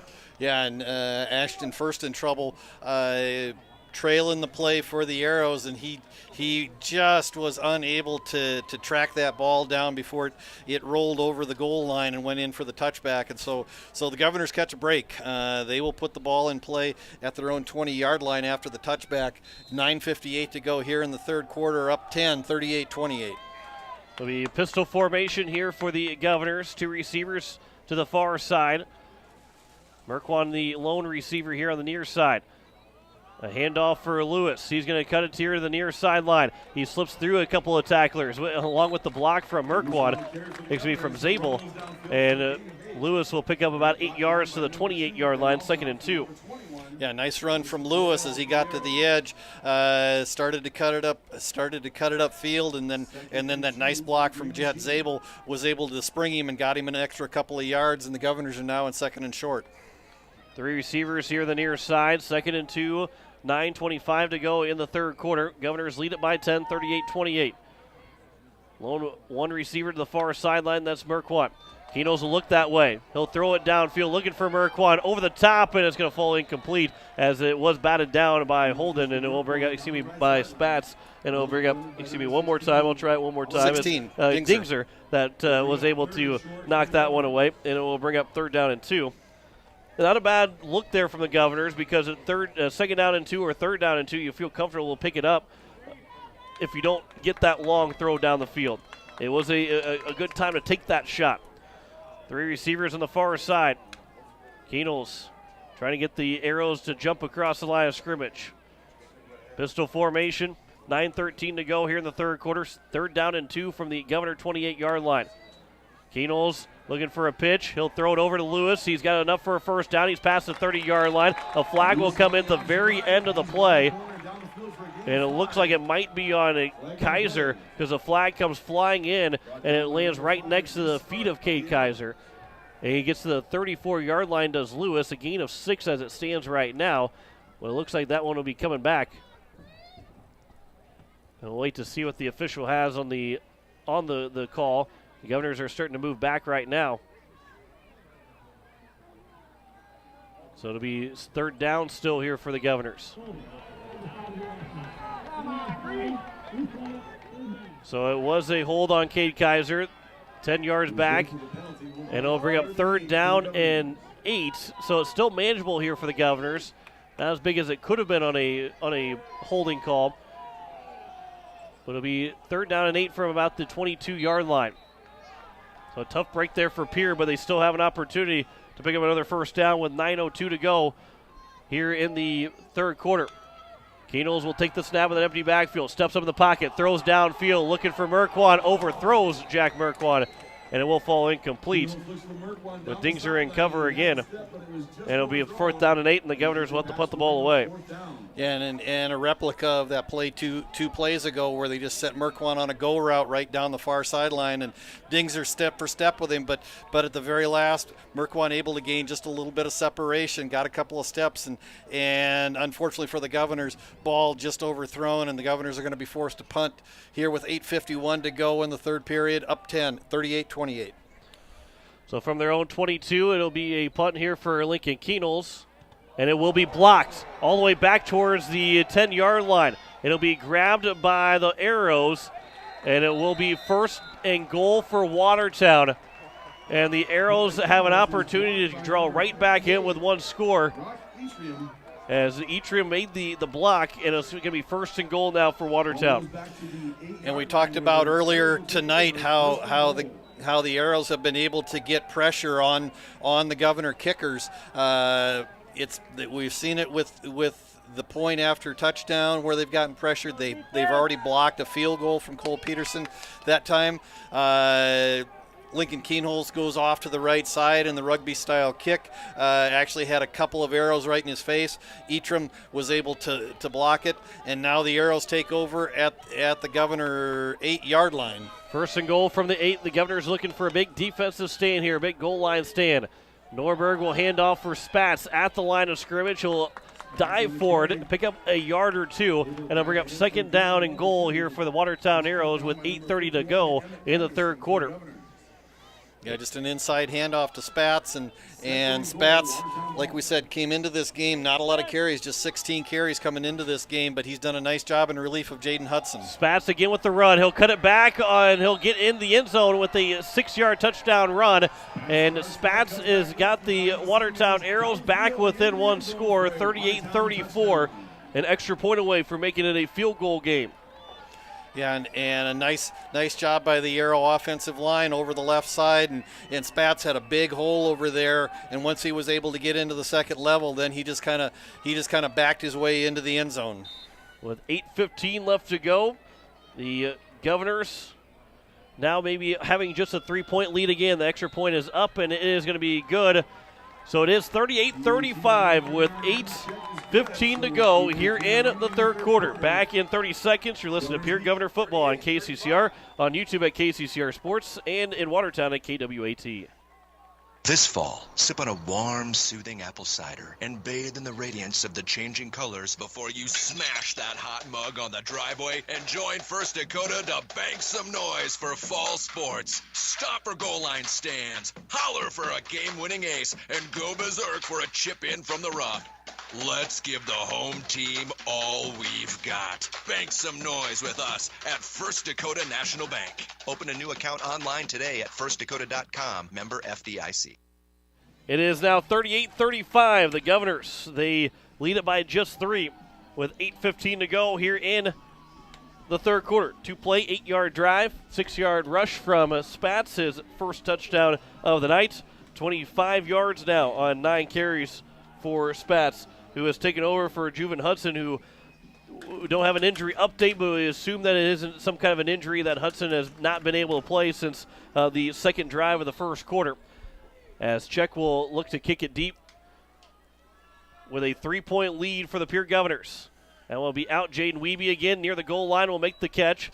He will fake the handoff. He's going to cut it here to the near side. Makes one tackler miss. He's out to the 25. A flag will come in, and it will be a big gain for Jaden Wiebe out to the 50-yard line. Pass into Watertown territory, but 2 flags were thrown at the 25-yard line, and it will bring the Governors all the way back inside their own territory, deep inside their own territory. Yeah, and unfortunately for the Governors, it's going to nullify a big return again from Jaden Wiebe, but it's going to be a block in the back on Josh Rydberg back at about the Governor 25-yard line. So the Governors will start this drive deep in their own territory with 8:04 to go in the third quarter.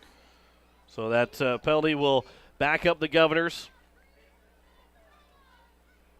And Pierre will have the ball inside their own 20-yard line whenever this will end up being officially given.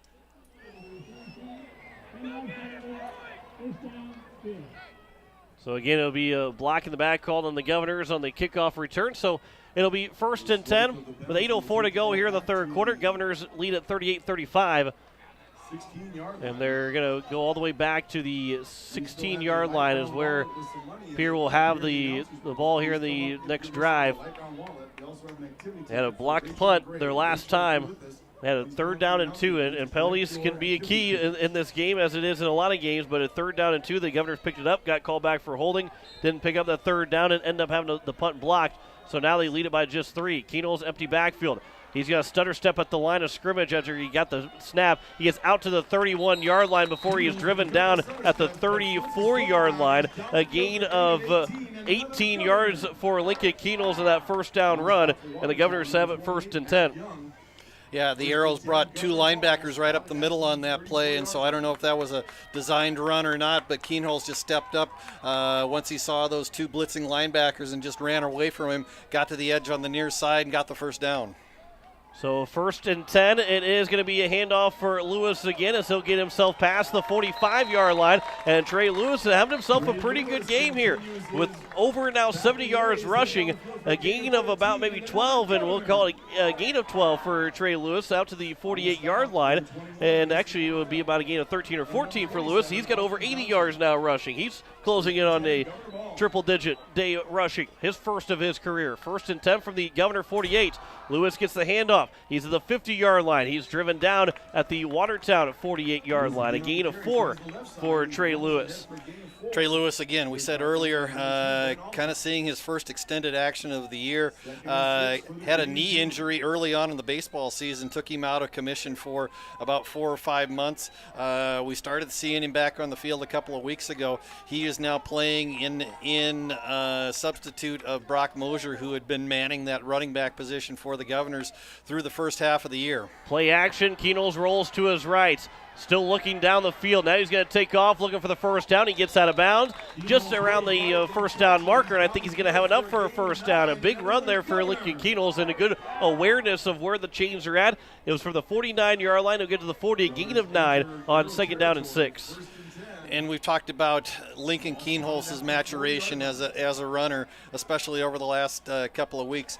He now knows when to get out of bounds, when to save his body, where the sticks are, but he is that dual threat kind of quarterback that really makes this offense run for the Governors. Trey Lewis not much doing on that handoff as he is dropped back just a yard to pass the line of scrimmage by Ben Altoff.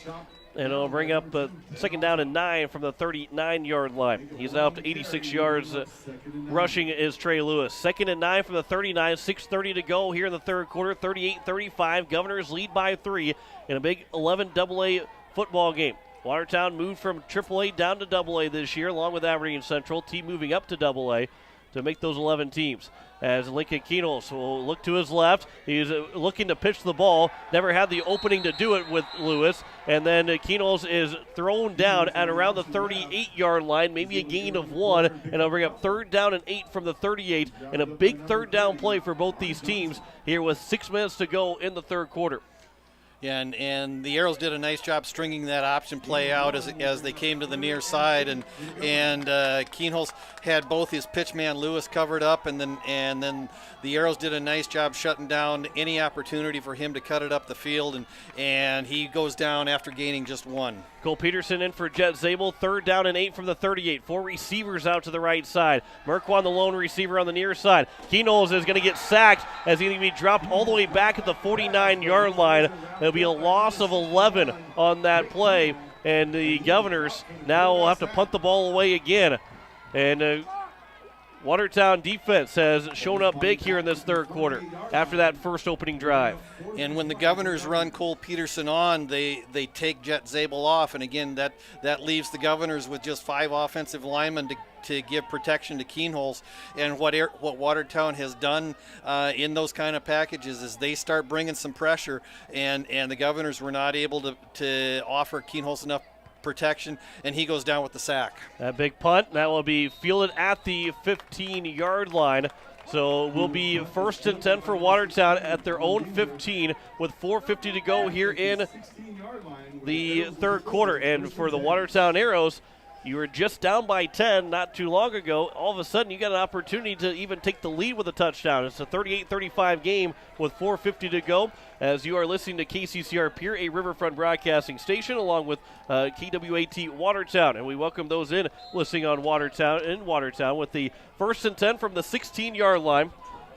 As for the Watertown Arrows, they have an opportunity to either tie or take the lead from their own 16-yard line. 4:50 to go here in the third quarter. 38-35 is their score.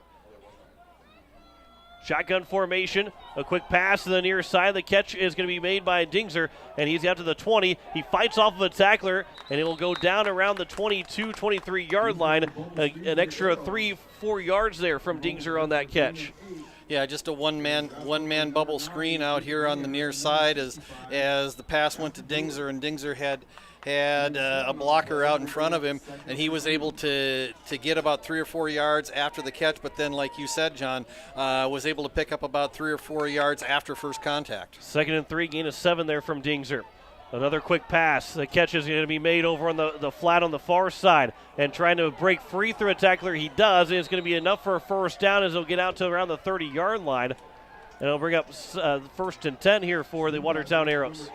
And what Watertown has done well tonight is they don't go down on first contact. I mean, once they get hit, they keep the legs churning, and they have done a nice job in terms of gaining an extra 3, 4, 5 yards. And the Governors have got to do a better job wrapping up and getting the purple and white on the ground after first contact. It was a gain of 12 for first in trouble. There's a handoff for Spatz. He was able to avoid the first tackler and get his way from the 30 to around the 34-yard line. A gain of 4 for Spatz. Austin Foley on the tackle.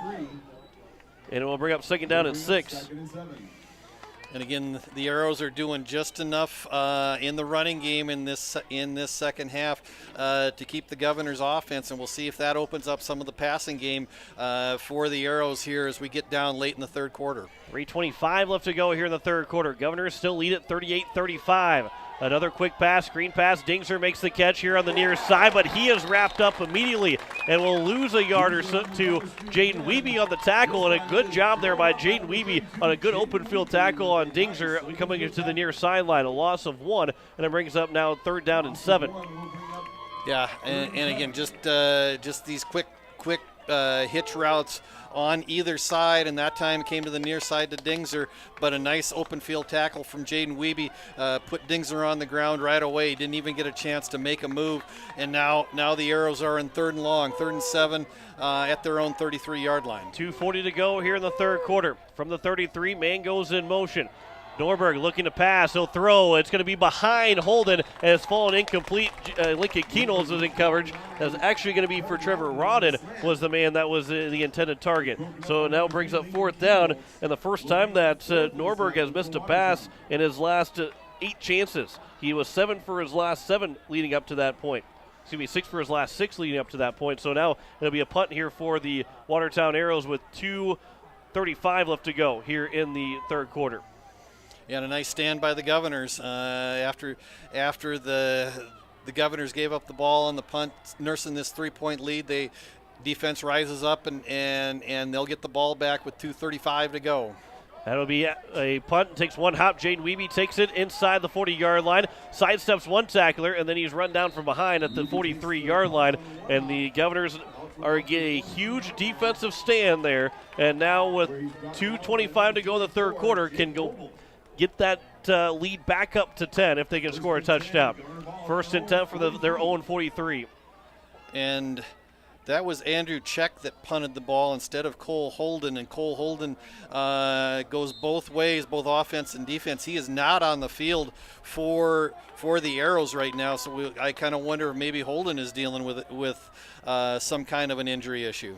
Keenholz back to pass with empty backfield here on 1st and 10. He'll step up, throwing downfield. Merkwan makes the catch. He turns around. He is gone. A 57-yard touchdown from Lincoln Keenholz to Jack Merkwan, and the Governors right back up by 9 with 2:15 to go here in the 3rd quarter. That was a play where the Arrows only rushed 3, and so Lincoln Keenholz had a whole lot of time to just sit back in the pocket.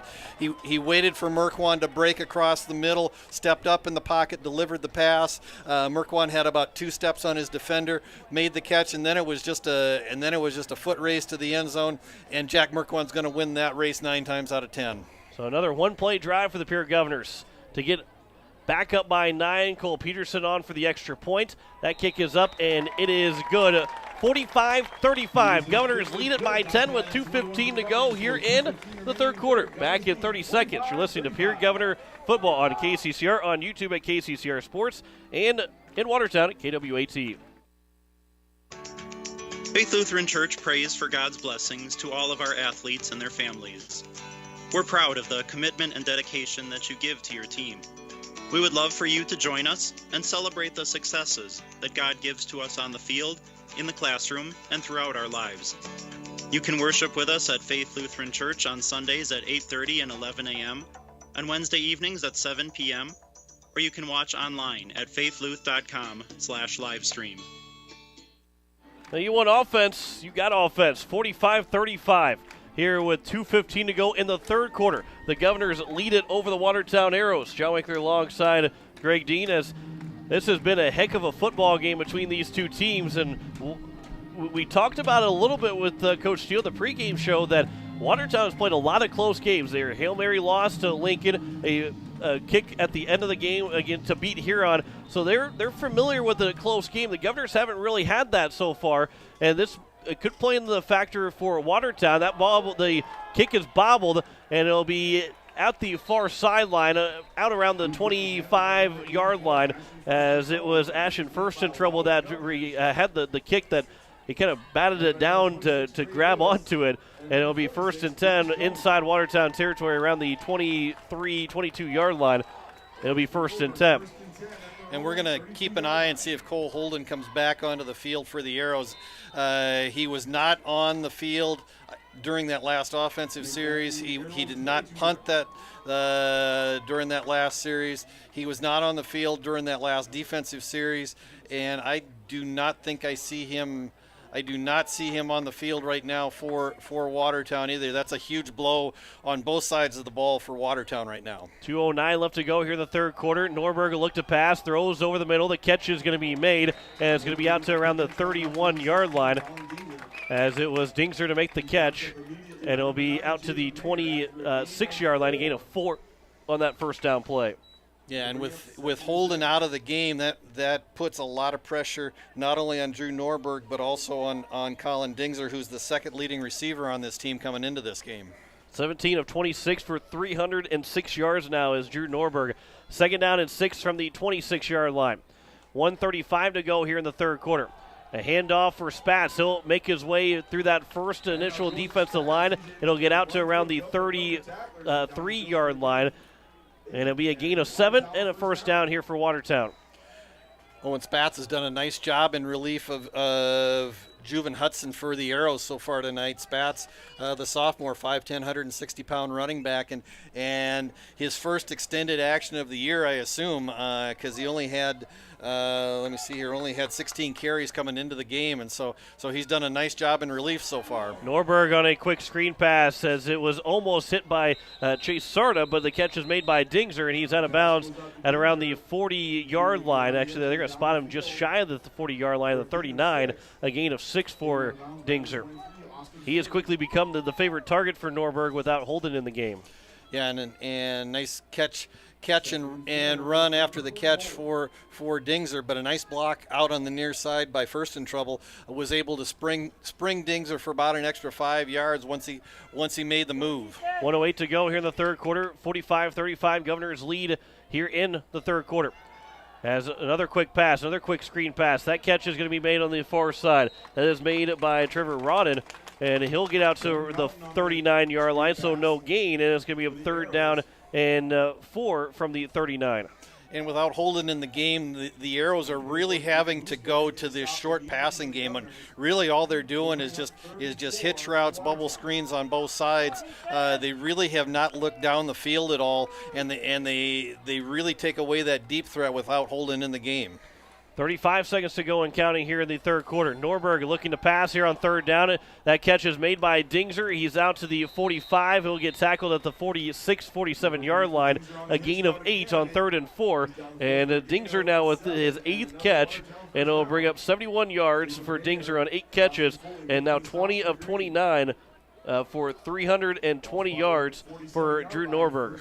Yeah, Dingser just went past the stick, sat down on a curl route right at the 45-yard line, enough to get the first down. But Dingser, the 6'1", 165-pound senior, doing a nice job as he's becoming the primary threat for the Arrows as we wind down action here in the third quarter. And they will let it go to the fourth quarter. So we have played 3 full quarters, and we have seen a lot of scoring so far. 80 points between the two, 45-35. Governors lead it over Watertown with 12 minutes of regulation to play. Back in a minute with the fourth quarter. You're listening to Pierre Governor Football on KCCR, on YouTube at KCCR Sports, and in Watertown at KWAT. The lawyers at the May Adam Law Firm in Pierre know how important your families are to you. If you've been putting off getting your affairs in order, know that the May Adam Law Firm is available to counsel you through your questions and help you get the documents in place so that you've made your loved ones secure. Call them at 224-8803 and they can chat with you about how to document your concerns and care for your family. We're all in this together, and the May Adam Law Firm is ready and able to help. The frigid air of winter and the blistering heat of summer can really put a dent in your pocketbook. The gang at Weatherall Roofing and Insulation in Pierre say, just foam it. Saving money on your energy bills is what it's all about with Weatherall Roofing and Insulation. Let Weatherall Roofing and Insulation help you save money with their custom spray foam or blow-in fiberglass insulation. Call 224-7982 for a free estimate. And remember, just foam it. Back here, start of the fourth quarter, a handoff here on 1st and 10. It'll be a loss for the Watertown Arrows as they have Spatz that is taken down. Jaden Floor was along there with Austin Foley to get that loss on that first down play for the Watertown Arrows. And it's now 2nd down and 12, a loss of 2 for Watertown. Yeah, nice nice penetration by Jaden Floor right up the middle from his nose tackle position, able to disrupt the timing on that play, and now has the Arrows in 2nd and long. From the 44-yard line, 2nd and 12, Norberg pump fakes. He's hit by Josh Stranson. He lets it go, and Jaws missing his receiver in a long route, and it will fall incomplete. It was Dingser again, the intended target. He was open. Jacob Mayer was back there in coverage along with Jaden Wiebe, and Dingser got behind him, but Norberg just overthrew him, and it's now 3rd down and long for Watertown. And you had to believe that Norberg heard the footsteps of Josh Strand, and Josh Strand literally put him on the ground a fraction of a second after he let go of that ball, and Norberg may have felt Strand's footsteps just enough to disrupt that play. Norberg rolling out, throwing down the field, looking for his man. It's tipped and incomplete. Jaden Wiebe in coverage, and it'll bring up 4th down. And the opportunity for Watertown goes by the wayside. And with a 10-point lead, now the Governors have an opportunity to maybe make it a 3-score advantage if they can find a way to put points on the board in this next drive. And, of course, they got to make sure that the punt goes through. Check is going to be out to punt, so it's a little bit less likely for a fake punt from Watertown, especially from their own end. Yeah, and again, with Holden out of the game, this Watertown offense has really become limited. It's now just Dingser on the reception and Spats on the run. That's a quick low punt. It's going to be taken here from the near side, and Trey Lewis, he's going to spin off of a couple of tacklers. He's going to get out to around the 43-yard line. Coach Nathan Noslikes is the special teams coach for the Pierre Governors, and it'll be 1st and 10 from the 43 inside Governor territory, but a big punt taken from the Watertown Arrows. 45-35 is their score as we play here in the 4th quarter. 11:02 left to go. Let's say thanks to those watching and listening in Watertown. Devin Fortin and Austin Stalkey commenting on our YouTube page, and well with the former Governor Houston Lundy. Jet Zabel makes the catch over the middle. He's out to the past the line of scrimmage, or past the 1st down marker, barrels over his man, and keeps moving forward out past the 40 to around the 36-yard line. I bet that's a play that Peyton Zabel, Grade Zabel helped out with Jets on that one, because that was a huge hit from the sophomore. Yeah, I think that's actually Cole Holden that he ran over on the far sidelines, and so for Watertown, good to see Holden back in the game. But I tell you what, he just took a big blow from Jet Zabel, the 6'4", 215-pound sophomore tight end, and if Holden had been on the sidelines with some kind of an injury, that's not going to make him feel any better. As Lewis will get the handoff, he'll hold on to that ball tightly as he tried to have it stripped away by Watertown, and from the 36-yard line, he'll get to around the 32. A gain of 4 for Trey Lewis. 90 yards rushing here for Lewis on the night. That's a big. We haven't seen a running back. Keno's been the only guy to pick up triple digits on the ground, and Lewis only 10 yards away from having that to be the first running back this year for the Governors to pick up 100 yards rushing. 2nd and 6 from the 32. 10 minutes to go here in the 4th quarter. Governors lead it by 10, 45-35. 2 receivers here on the near side. A handoff for Lewis again. He'll cut to the left side on the far hash marks. He gets past the 25-yard line to around the 24. A gain of 8 for Trey Lewis and a 1st down for the Governors. Now he is just 2 yards shy of the century mark here tonight. And again, the Arrows are trying to bring pressure with their linebackers, trying to disrupt the timing or put some pressure on Lincoln Keenholz if he drops back to pass.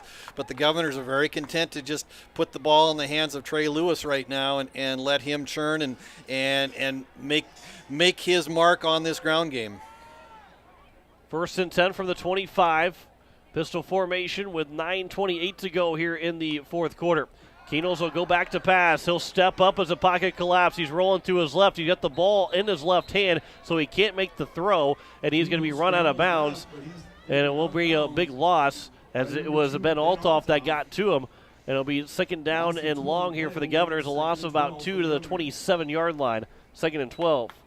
Yeah, the Arrows actually brought 3 linebackers on that blitz that time, and were able to flush Keenholz out of the pocket. He goes to the far sidelines and was able to make a little bit of yardage. Actually got it close, got a couple of yards from where he actually first started running out of the pocket. Got it down to just 2nd and 12.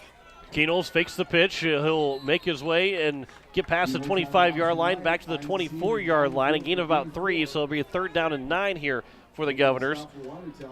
We're sitting at maybe about a 41-yard field goal if we don't pick up any more yards for Cole Peterson.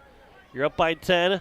A field goal doesn't get you up by 3 scores, but it does make you Watertown have to score 2 touchdowns and get both extra points to try and get on top. 8:50 to go here in the 4th quarter. 3rd down and 9 from the Watertown 24. Keenel's empty backfield. 3 receivers to the near side. Coach Steele changing the play. Receiver Merquan by himself on the left side. Lewis will make his way over there in motion. Keenel's looking downfield. He'll throw over the middle. It's a short pass, and the catch, is it going to be called complete? I believe they are going to call it a completed pass. A sliding catch on the near side. That was by Jack Merquan. And he'll make the catch at the 5-yard line, a gain of 19, and his 1st and goal from the 5. Yeah, Merquan with a post route coming back into the middle, right in front of Colin Dingser, the senior cornerback for the Arrows. A low throw from Keenholz, but Merquan goes to the ground, gets his arms underneath it. It's ruled a catch, and the Governors have the ball inside the 5 at the 4.5-yard line. 1st and goal for the 5, a handoff for Lewis. He gets hit at the line. He barrels his way through, and he's going to get just short of the goal line. A gain of about 3 or 4 for Lewis.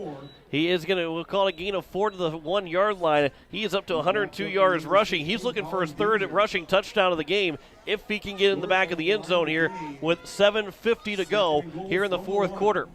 I think you got to allow Trey Lewis to maybe pick up that 3rd rushing touchdown of the game.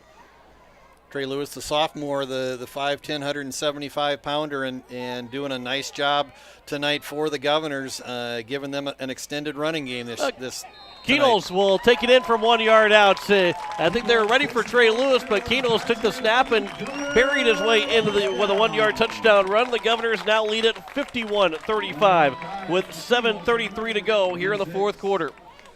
Yeah, if that was if Keenholz would have been under center, that would have been a plain old quarterback sneak. But back in the pistol formation, he takes the snap and just goes straight up the middle, right behind the middle of his line. Christian Bush and Kyle Albertson and a couple of others in the middle of that line. And the Governors get touchdown number 7 on the night. The extra point is good from Cole Peterson, so it is 52-35. The Governors lead it over the Watertown Arrows. Back in 30 seconds, you're listening to Pierre Governor Football on KCCR, KCCR Sports on YouTube, and in Watertown at KWAT.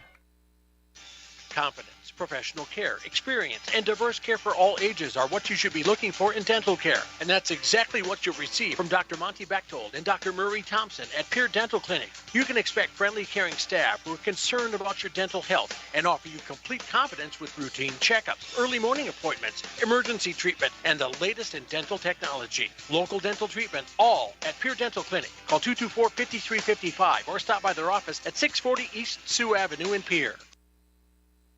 So it is now At Pierce, we play to win, which led to being named the most innovative food company of 2021. For over 30 years, we have worked to develop the highest quality piece for plant-based protein on the market, which is sourced from several South Dakota farmers. Our alliance with farmers allows us to build a safe and secure food supply in the United States. Join our Herald production team and make moves, because at Pierce, it's not just a job, it's a career. Apply online, PURIS.com. Pierce, born and bred in the USA. As we welcome you back here, it is a 52-35 lead for the Pierre Governors now. It was an 8-play, 58-yard drive and a 1-yard touchdown run for the Pierre Governors as Cole Peterson will kick it out of the end zone.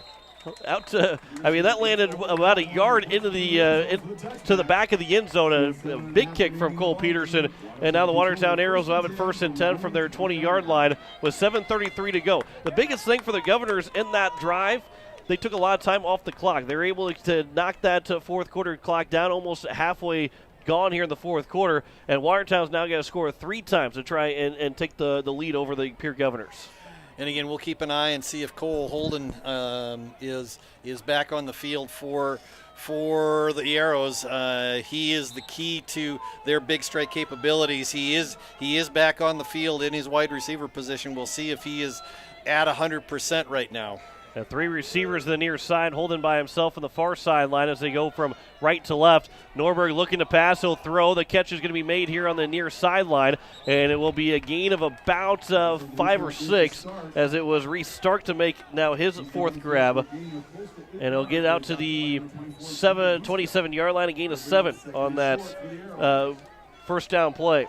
Governors are actually putting 2 defenders on Holden. They put Chase Sarda right on the line, and then they kind of bracket him with Jaden Wiebe. Norberg looking to pass. He'll roll to his right, still looking, throws over the middle of the field. The catch is made by Dingser at the 45. He'll get out to the 50-yard line and will cross midfield to the 49-yard line.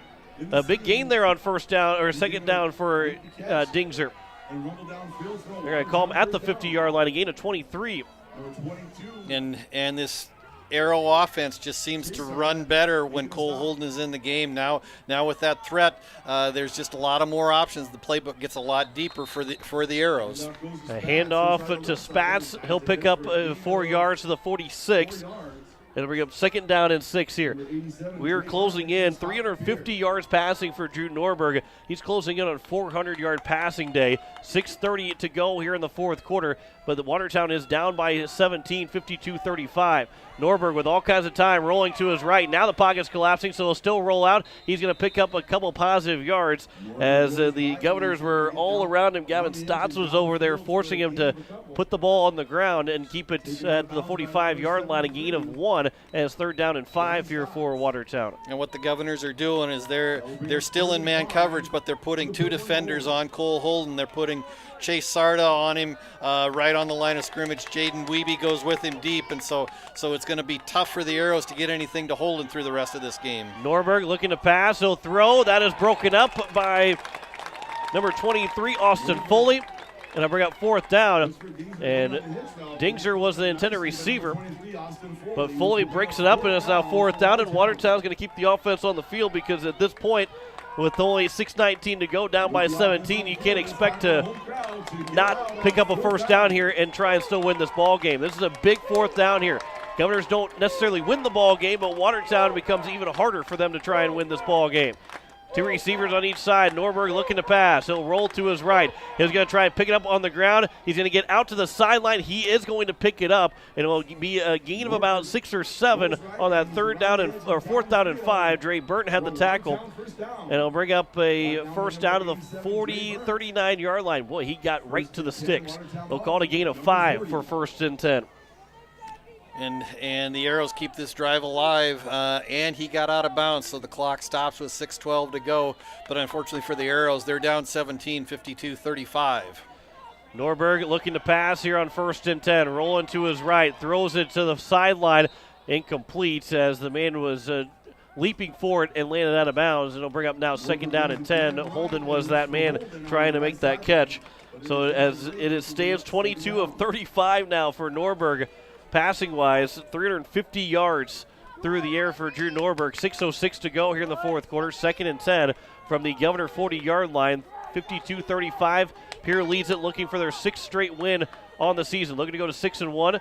Watertown would fall to 3-4 if they don't pick up this win. Norberg again back to pass. He'll throw over the middle. That catch is going to be made. A wide open receiver for Holden. He'll break through 2 different tacklers, and then the Governors run into each other, and it's going to be a touchdown for Cole Holden.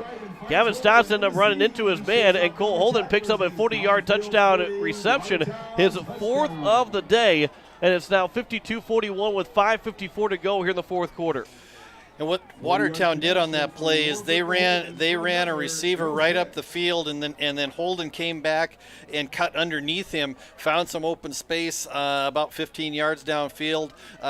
It was a nice throw from Norberg, and then after the catch, then Holden just did all the rest on his own. And like I said, ran through a couple of arm tackles that the Governors tried to put him on the ground with, and then once those 2 Governors ran into each other, then it was just a foot race to the end zone, and Drew Norberg and Cole Holden are having themselves a day on October 8th.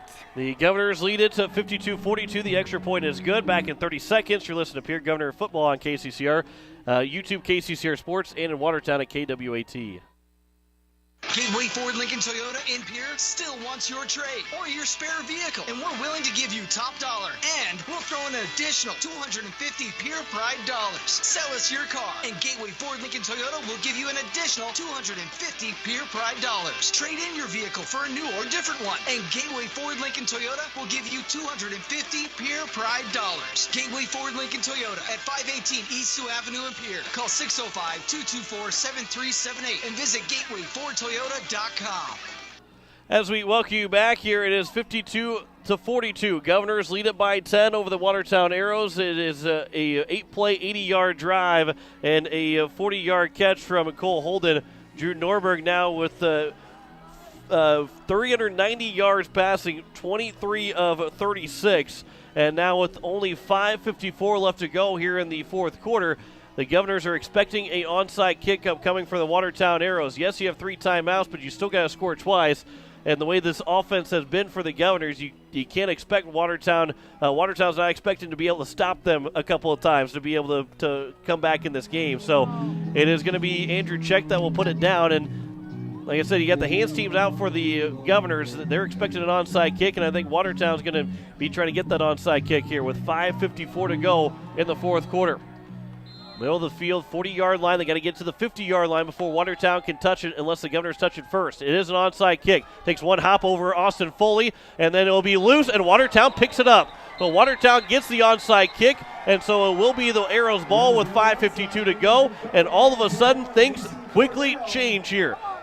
A 10-point lead for the Pierre Governors, but it's a first and 10 from the Governor 45 here for Watertown. Mason Cordell on the recovery, the 985-pound senior for the Arrows. After the ball took a couple of big bounces, I think it was Jet Zabel had an opportunity for the Governors, but just wasn't able to corral it, and actually the ball actually scooted back toward the Arrows, was on the ground. Cordell was able to cover it, and now the Arrows are in business. They're down 10, 5:52 to go here in the fourth quarter. First and 10 for the 40-yard line. Norberg looking to pass. He'll roll to his right. He's got all kinds of time. Now he'll step up and throw, and it will fall incomplete. There's a couple of 4 players. All were in the area. Jaden Wiebe and Lincoln Keenels for the Governors. I believe it was Cole Holden and maybe Starks there for the Arrows that all got tangled up. A couple guys fell down, and it falls incomplete. Yeah, it was Traven Rowden for the Arrows got tangled up with, I think, Jacob Mayer for the Governors. They found themselves on the ground. Holden and Jaden Wiebe were back in the same vicinity, and so right now, if you're the Governors, you got to know where Cole Holden is at every step of this last drive. Norberg looking to pass. He'll roll out of the pocket, rolling to his right. The throw is low. The catch is made, and it will bring up second down and 1. A gain of 9 for Holden out to the 34-yard line. 36-yard line. A gain of 9 for Holden. 248 yards. Receiving now for Cole Holden. 399 yards passing for Norberg. 5:17 to go here in the fourth quarter. A quick pass to the far sideline. Holden makes another catch. He gets a gain of about 3, and it'll bring up first down and 10. And so Norberg has eclipsed 400 yards passing here tonight. 25 of now 39. And 251 yards receiving for Cole Holden. My goodness, this has been, there's a lot of yards being picked up between these two teams here tonight. 52-42 is their score with 5:13 to go in the fourth quarter. Yeah, Drew Norberg is going to have his arm on ice going home tonight because he's throwing a lot of balls. Norberg steps up in the pocket, throws downfield, looking for Rodden. Is up, and he dives, but can't make the catch. Jaden Wiebe was in coverage, and Rodden just couldn't quite make the grab, and it'll bring up now second down and 10 from the 35-yard line. Yeah, and a nice job by Norberg to look the Governors off as he continues to have Holden be his primary receiver, but gave Holden a look and then came back across the field. Rodden was actually the second progression, and Rodden on just a go route just overthrew him right at the goal line. Low snap for Norberg, throws over the middle, and it's going to go over the top of Dingser. And the Governors had a couple of guys there. Jacob Mayer was back. Lincoln Keenels might have been the guy covering him, along with Austin Foley. And that was a dangerous pass that went through the hands of Dingser. Thankfully, it went through all the extra Governors as well, as it will be incomplete. 5:04 left to go here in the fourth quarter. 3rd and 10 from the 35-yard line. 52-42. Governors lead by 10 here over the Watertown Arrows. 2 receivers on each side. Shotgun formation for Norberg. Another low snap. He'll pump fake. He's going to be grabbed by Austin Foley, and he will go down. A big sack. Foley was able to hold on to the undershirt of Norberg, and he could not get away. Coach Hodorf will take a timeout with 4:55 to go, but it brings up 4th down and long all the way back at the 44-yard line. A loss of 9 on that play. 4th down and 19 upcoming after the timeouts. Yeah, and Austin Foley literally had Norberg by the tail of his undershirt and just held on long enough to get some help from a couple of other Governor defenders because Norberg almost broke out of that tackle, but I don't know if Foley does hand exercises because he used every bit of strength to keep Norberg in his grip, and thankfully for the Governors was able to get a little extra help and put Norberg on the ground. And now the Arrows facing the biggest play of the night, 4th and 19 here with 4:55 to go. Governors up 52-42, but if the Arrows don't convert this 4th down, the situation begins to get a little dire for the purple and white. Yeah, and they took their first timeout, and they only have 2 timeouts after this, so if they don't pick it up, then you can only stop the clock twice, and you're still down by 2 scores if you don't pick it up here on 4th and 19. But with 4:55 to go, you're down by 10. This is a 4-down territory for Watertown, and overall, thankfully, Cole Holden's back in the game. You hate to see anybody go down with an injury. I know it makes Watertown, their offense isn't as good without him in the game, so it makes it a little bit easier for the Pierre Governors, but it's good to see him back in. And now the Watertown Arrows, they have that big play potential. So 4th and 19, while it's going to be a lot to pick up, is not out of the question for this Arrow team because they've had over 400 yards of passing in the game. 4 receivers to the near side, 1 lone receiver on the right side. Is Norberg stepping up in the pocket? He is dropped. He fumbles the football, and it will be a turnover on downs all the way back inside the Governor territory, and Norberg is hurt. Norberg took that hit, and he fell awkwardly to the ground, and he is down in a lot of pain right now. But a big sack for the Pierre Governors all the way back into Watertown territory at the Watertown 49-yard line, a loss of 2 on that play. Norberg does get up, though, quickly off and will have a little bit of a limp as he goes to the sideline. Yeah, Chase Crocker, the junior offensive lineman, 6'3", 235 for the Arrows. He was also kind of slow to get up, and so the Governors, big play. Jaden Floor with the big sack right there on 4th and 19, and the Governors will take over just inside Arrow territory at the 49-yard line. 4:52 to go here in the fourth quarter. Governors lead by 10. I would expect to see a lot of the running game here through the rest of the fourth quarter for the Governors. Lewis will get the handoff on 1st and 10, and the referee blew the play dead, and thankfully he did for the Pierre Governors because Lewis dropped the football. He got picked up, and I think Coach Steele was looking for that ball to get the play to get blown dead a little bit sooner than that. There's no real argument from the Watertown sideline. A gain of about 2 for Trey Lewis to the 47, but thankfully that play was blown dead. Yeah, Mac Young, the senior 5'11", 180-pound linebacker for the Arrows, had the ball in his hands and nothing but green in front of him.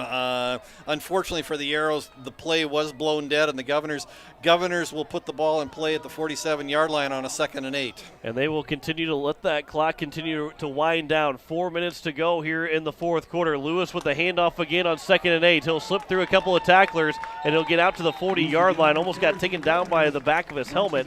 He gets to the 40-yard line, a gain of 7, as 3rd down and 1 here at the 40-yard line. Yeah, and right now for the Governors, it's a pretty simple formula. The playbook gets pretty condensed. It's going to be Trey Lewis and probably Lincoln Keenholz are probably going to be the only two Governors to touch the ball through the rest of this 3:35 left in the fourth quarter. Watertown almost jumped on that 3rd and 1. Keenholz with 3:30 to go, under 3:30 to go. 3rd down and 1 from the 40-yard line. And waiting on that 5-second count, and they will snap the ball to Lewis. He'll sidestep a tackler. He is driven down, thrown down, and it's going to be very close to a 1st down. I think they're going to call for 4th down, but I think they're going to call for a measurement here, or they're going to call timeout. It is timeout taken by Watertown, so it will be a timeout taken by the Arrows with 3:11 to go. It's going to be 4th and inches for the Governors. Boy, they quickly said it was 4th down, but I think you almost got to go. You almost got to measure it. And maybe it looks like maybe they're not going to call for a measurement. It's going to be just 4th down and inches here for the Pierre Governors. They are going to call for the measurement out. So here we'll see if it's a 1st down for the Governors. That's huge because then Watertown's only down to 1 timeout. Yeah. So right now, this is going to be a big call for the Governors right here. They are short by about a foot. 3:11 to go here in the 4th quarter. The Governors nursing a 10-point lead. You normally would not say nursing a 10-point lead, but as many offensive fireworks as we've had tonight, I don't think any lead is safe, even with just 3:11 to go here in the 4th quarter. The Governors will have the ball at the Watertown 39-yard line. If they can convert, Watertown has now used their 2nd timeout. They only have 1 left. They can only stop the clock 1 more time in this last 3:11. So a big play right now. This is going to be all about who wants it more, which line is going to get the biggest push, and who's going to stay the lowest. Yeah, 1st down doesn't ice the win. Oh, they are going to run the clock here. So it was not taking a timeout by Watertown. So they did not take the timeout. So the clock is running, and Keenels will pick up a 1st down, and he'll have it to the 37-yard line, a gain of 2, and it will bring up 1st down and 10. So I guess Watertown still has 2 timeouts left in their back pocket, but it is a gain of 2, and now a timeout will be taken by Watertown. So they at first had said that timeout was taken by the Watertown Arrows, and then they measured it and they put it back in the same spot, and then they started to run the clock whenever they got back to play. It looked like, because otherwise you just bring your hand down, but the referee wound his hand. So that tells me that Watertown still has a timeout left with 3:03 left to go here in the 4th quarter. Yeah, and we'll see how this plays out. But a huge 1st down pickup for the Governors. They get 4 more downs, and right now it's all about just keeping the clock running. If you can take off 40 seconds every time that you run a play right now, that'll take you about 2.5 minutes. Watertown probably has 1 more opportunity to stop the clock, but if the Governors can keep inside the field of play, not run out of bounds, they might be able to just about run this clock out, depending upon how these last 4 downs play out. I guarantee you, Brody Gilbertson right now is figuring out how many plays left the Governors have to run, with it being 3:03, 1st and 10, and only 1 timeout left for the Watertown Arrows. 1st and 10 from the Watertown 37-yard line. Governors lead it 52-42. 3 receivers out left side. It is Lewis on the handoff again. He'll get out to the 32-yard line, a gain of 5 for Trey Lewis. 2nd down and 5 for the Governors. 117 yards rushing for Trey Lewis. The sophomore has come up big for this Pierre Governor team tonight. Again, the injury to Brock Mosier that kept him out of this game, and Lewis has done a really good job in his absence, being the first guy that, other than Keenels, to have 100 rushing yards this season in a game. 2:30 left to go in the 4th quarter. 2nd down and 5 for the 32. Keenels will wait for the referee to put his arm up to signal 10 seconds. He's going to let that play clock continue to wind down and take as much time off the clock as he does, down to 5 seconds. And Keenels will snap it, gets it to Lewis, and he'll carry his way past the 30-yard line to around the 28, a gain of about 4, and a timeout taken by Watertown. That is going to be their last timeout. So it will be 3rd down and 1 for the Pierre Governors, and a 1st down will ice the game. And Greggy said it, that Keenels and Lewis are going to be the guys with the football. I don't think there's any way that you don't either give it to Lewis or let Keenels carry it for a yard to pick up this game-ending first down if you do pick it up. 2:14 to go. This play will probably take about, let's say, 4 or 5 seconds. So the play clock will start running at about somewhere between 2:05 and 2:10. If the Governors don't make this first down, so you could run it down to somewhere down around the minute 20 mark before you have to snap the ball again. If the Governors make the first down, that point is moot. I mean, then you just go into victory formation, and if that's the case, the Governors will move to 6-1. Let out a big exhale because they got put to the test tonight. I mean, we talked about how coaches like to see how their kids respond to adversity. Well, this was a night where the Governors got tested. I mean, and the Arrows gave them everything that they could handle tonight. If the Governors can make this third down or fourth down and seal this victory away, but this has been a lot of fun, a lot of offense, a lot of fireworks. 3 receivers out left side. That pretty much is moot as well because Keenels in the pistol formation with Trey Lewis in the backfield. He'll take the snap. He'll try and pick up the yard. He'll dive forward to the 25-yard line. He's got enough for a first down. A gain of 3 for Lincoln Keenels on 3rd and 1. And the Governors now can go into victory formation with 2:10 left to go. Wait for that clock to start and get that play clock rolling. And the Governors can go into victory formation here with now going to be under 2 minutes to go before they take the snap. And Pierre will move to 6-1 on the season. 6 straight wins for the Governors. 2 games left to go in Aberdeen next Friday. At home to finish out the season on the following Thursday against the Brookings Bobcats, which could be potentially for the 2 and 3 seed. The winner would be the 2 seed, the loser the 3 seed going in the playoffs. As Keenels waiting for that play clock to continue to run down, under 5 seconds to go. And now Keenels will take the snap. He'll take the knee as the snap was a little short, but it worked out perfectly for Keenels to grab it and be on the knee on the ground at the same time. So it'll go all the way back to the 30-yard line. Technically goes to the loss of 5, but Pierre only has to snap the ball 2 more times here. That 4th down play won't have to be run here for the Governors. Yeah, the Governors are going to get out of here. It's not very many nights where you put 52 points on the board and find yourself in a squeaker, but that's exactly what the Governors found themselves in a battle tonight, mainly thanks to Drew Norberg and Cole Holden, who really laid it on the line for the Arrows tonight. So Keenels, again, takes another snap, takes another knee, and with 50 seconds left to go, the Governors have to snap it just one more time. It's 3rd down and technically 20. And it will bring up a one more time here for the Governors to take a knee, and they will pick up a big win over the Watertown Arrows. Stay tuned for the post-game show. We'll have our players of the game. We'll talk with them. We'll also talk with Coach Steve Steele. We'll have some scores for you to wrap up the night.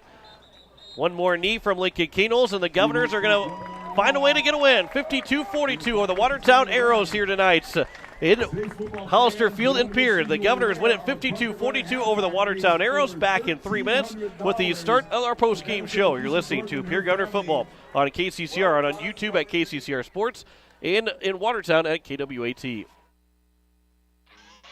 Wondering what to do with the pitted and rutted drive? B&B Equipment will get you covered. Wanting to put something down the ground?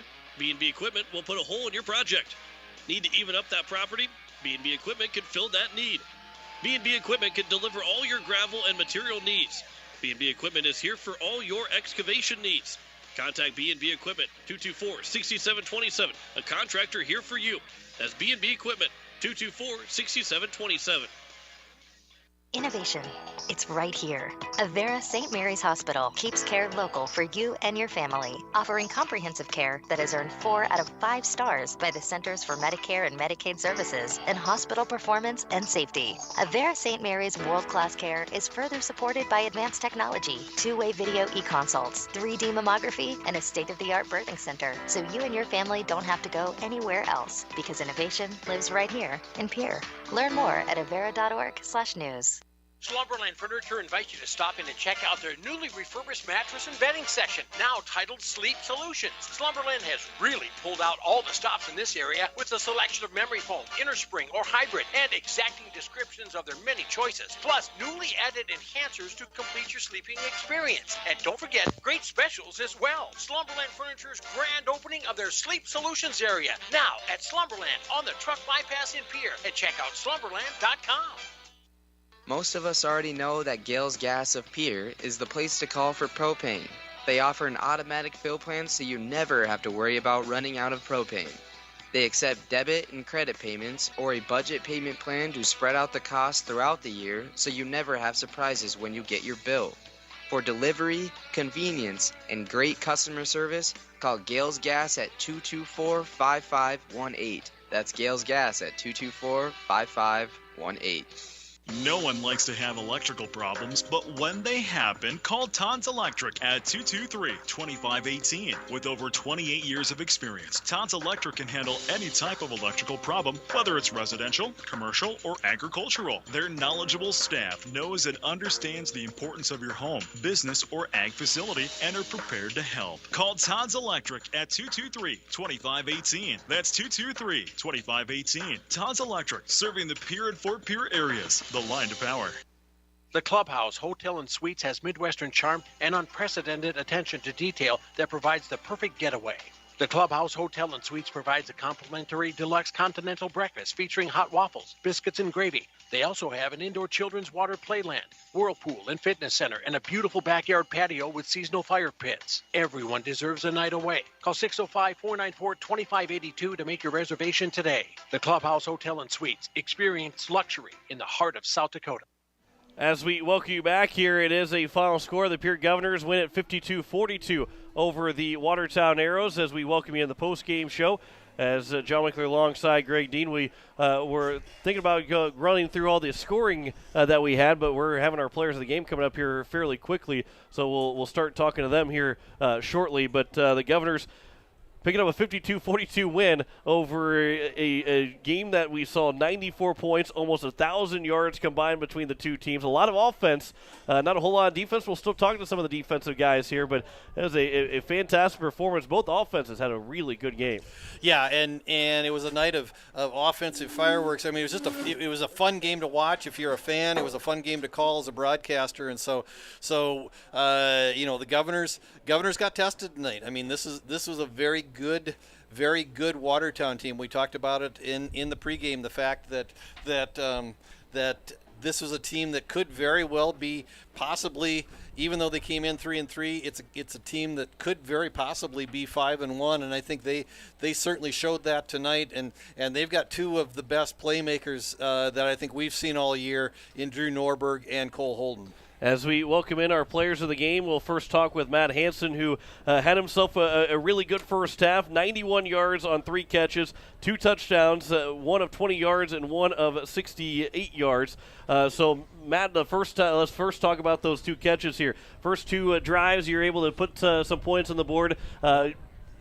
Lincoln Keno was able to find you. Talk about those 2 plays. I was out there trying to make plays, but honestly it comes down to Lincoln just making the throws and just getting the ball to me. I mean, he makes the plays really, and I just have to do it after when I catch it. So pretty much that. What were you seeing tonight out of the Watertown secondary? It looked like maybe you were seeing a lot of zone. They were dropping a lot of guys back in the first half, making things a little tough for you guys. I mean, was that kind of what you were seeing? Yeah, they have a great secondary. I mean, they're really good, but I mean, we just kind of get some plays there where we can get past them a little bit, and we just get scored. We can score on those. So. Yeah, it worked out really well. And you talk about how good the secondary is. You guys are offensively, I had you down for 539 yards of offense here in this game. We've talked to a lot of the other receivers, and we'll ask you too, how much fun is it to be out there on the field with just about everybody that steps on the field as a receiver can go catch a ball, and you're not really sure how many catches you had with a night because Keno throws it all over the place, and it's got to be a lot of fun. Oh, yeah, it's a lot of fun. Having Lincoln back there just throwing the ball to us, I mean, even at practice, it's just fun having them back there throwing it to us because we know it's going to be right there for us to make a play, catch it, and then get the yards after the catch and hopefully score a touchdown or something. We So, talked a little bit in the pregame about the fact that this is an offense that just distributes the ball across all 5 of your receivers. Now you got Cole Peterson in the mix. He adds another dimension, another weapon to your game. I mean, do you guys kind of push each other? I mean, in the wide receiver room, I mean, do you guys kind of push each other? And I mean, I got to figure that there's kind of that competition where you look to make each other better. Oh yeah, there's definitely competition. You know, you always want to be the guy that's the one catching and scoring the touchdown. So there's definitely some little competition out there, but honestly, we're just out there having fun together, just bonding as a team and scoring together. So that's what it comes down to. Now 6 wins in a row. You get Aberdeen Central next week, and potentially could be the last time you travel, except if you get to the Dakota Dome. How big of as a senior, too, how big is it to try and be one of those top 2 teams to be able to play here at home in the 2 playoff games? Oh, it's awesome because just the fans we have here, they're just great. And having them behind us while we're playing, it's just a great atmosphere, and it really gets our energy up and get us ready to play. So, well, congratulations on a big win for you guys, a 10-point win, 52-42, and we'll talk to you next week, or we'll see you next week here at down or up in Aberdeen, taking on the Golden Eagles. Thank you. Matt Hansen, one of our players of the game, as we will pass it along here to Trey Lewis, who had himself a pretty good game in the backfield. Trey, you didn't get the start in the backfield. Jaden Wiebe was the starting tailback. However, you finished with 121 yards rushing on 17 carries, 3 touchdown carries. When you first got that first couple of runs, you had a 10-yard rush, then a 37-yard rush. You finished a drive scoring. Did things feel a little bit different for you in the backfield? Did things feel pretty good? You know, I've been waiting to get in the backfield now. You said Jaden started. He was just the dude in front of me right now. I mean, it feels really good, but obviously I've been out on like meniscus, so I finally got my shot and I just went out there and ran the ball hard. Yeah, and I think that's what we were talking about up here was that this was a game, and Coach Steele talked about it in the pregame interview, that this was a game where in order for the Governors to be successful tonight, you were going to have to establish a running game, and we've seen Brock Mosier do his part. We've seen a lot of design run for Lincoln Keenholz, but really tonight was the first night there was somebody other than Mosier. Keenholz stepped up, and so I mean, it looked like you were hitting the holes hard. I mean, and a lot of that credit's got to go to the offensive line. Yeah, I mean, our line was great tonight. Obviously, I got to give credit to the opposite side of the ball, the defense from Watertown. Their linebackers really, they closed those holes hard, so sometimes running there was a little rough. But, yeah, Brock and Lincoln, they're running the ball 90% of the time.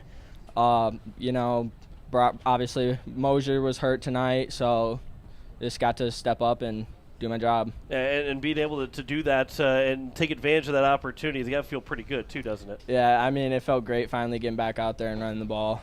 Yeah, dealing with an injury this summer that kept you pretty much out of baseball the entire summer. Yep. So this is your, basically a coming out show for you here to say, hey, I'm going to be here for the Pierre Governors for the next couple of years. Yeah, I'm ready to go. So did after that first hit or two, did that kind of give you the adrenaline? I mean, did the adrenaline kick up after that first kind of hit or two? And you had a couple of nice runs, especially on that first drive where you were in that fullback or in that tailback position. Yeah, I mean, like you said, the adrenaline's kicking in. I'm going to be very sore tomorrow. I'm glad the adrenaline was kicking in because I was getting bounced around and bruised up in there. So. Well, congratulations on a big win, 121 yards rushing, first guy other than Keenholz to hit the century mark rushing the ball this year, and a big win for you guys. Congratulations on it, and we'll see you in Aberdeen next Friday. Yep, thank you. Trey Lewis as he runs for over 100 yards, as we'll now talk with Emmett Anderson, who stepped up big defensively, and a guy that we haven't called the name of Emmett Anderson very often this year, but you did a fantastic job defensively. What do you think was a big reason for you to have such a great night here tonight? Probably getting off the ball faster than the O-line and just using my hands to get through, try to make a play. you really did a nice job disrupting and getting into the backfield, especially in the second quarter. We called your name several times. I think you were in on a couple of sacks, and you really did a nice job. I mean, were those plays that were blitzes for you to come on, or were you just able to bull rush your guy and get into the backfield? I was just able to bull rush kind of and just get through the gap and try to make a play. And defensively for you guys, I have Watertown for 438 yards of offense, which is tough to do because that's a lot of yards to give up. However, you guys didn't really break. You're bending but not breaking, and a couple of big sacks in key parts, a couple of big tackles for losses. What does that say for a defense, even though you give up that many yards, to be able to come up with some of those big plays? Just we'd keep our head up and keep working. Just didn't really phase us much.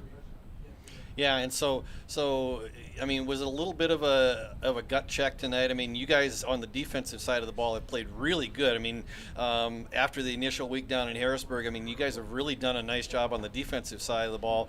And then tonight, all of a sudden, Watertown kind of comes back and bloodies your nose a little bit. But you guys stepped up to the plate and did what you needed to do. And just kind of matched them blow for blow. And when you needed to make a big play, especially you guys on the defensive line were able to come through. Oh, yeah. We just did our jobs, basically, and kept working, I guess. I think that's what Sean Lewis would just love to hear. Yeah, you're right. Just do your job. Congratulations on the win. A fantastic night here tonight for you, Emmett. Congratulations on the win, and now 6 in a row, and we'll see you next week in Aberdeen. Thank you. That is Emmett Anderson, and now we pass along to our final player of the game. It is Chase Sarda, who probably had one of the biggest tackles at the point of the game. All right, how much did you actually have of the undershirt of Norberg? Because it looked like you had maybe like 2 fingers on him, and you're able to hold on to him. How tough was that to make that play? Excuse me, Austin Foley. Not I'm all over the place here. Austin Foley, but you made that. Or excuse me, Chase Sarda. Yeah, I'm. There we go. There you go. Yeah, but let's just talk about the defensive work that you guys had tonight. Well, it was honestly pretty tough because we were working on stuff all week in practice, and then we came out here and 3 was just kicking our butt. So we had to adjust a lot of things in the middle of the game, and it was just like, I don't know, it was hard to do, but we did it.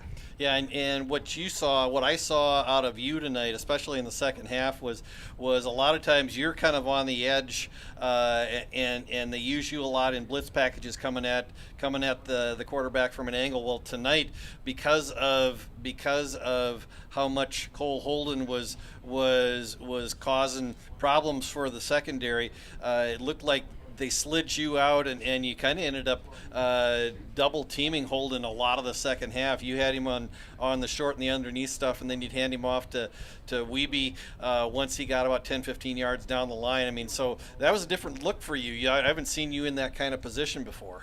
Yeah, I'm not really used to covering guys, but he was running all over, so they put me out there, try to slow him down, and didn't get to pat the stats as much this game, but but I mean, that's a huge opportunity for you, and again, Emmett said it too. You do your job and try and do it really well, and you did a really good job of making that happen tonight.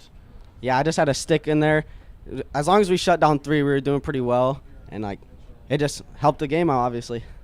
Yeah, and so you said that's something that you don't do. You don't typically cover receivers, especially out in the flat.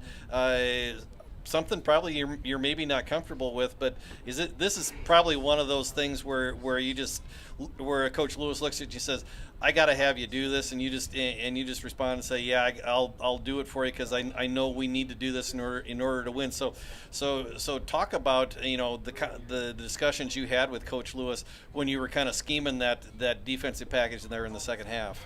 Yeah, at first they were telling me to just press him, and I was doing that, but then I was just kind of sitting there in empty space, not doing much. So then they said follow him because he was still getting open. And I mean, I forgot where I was going with that.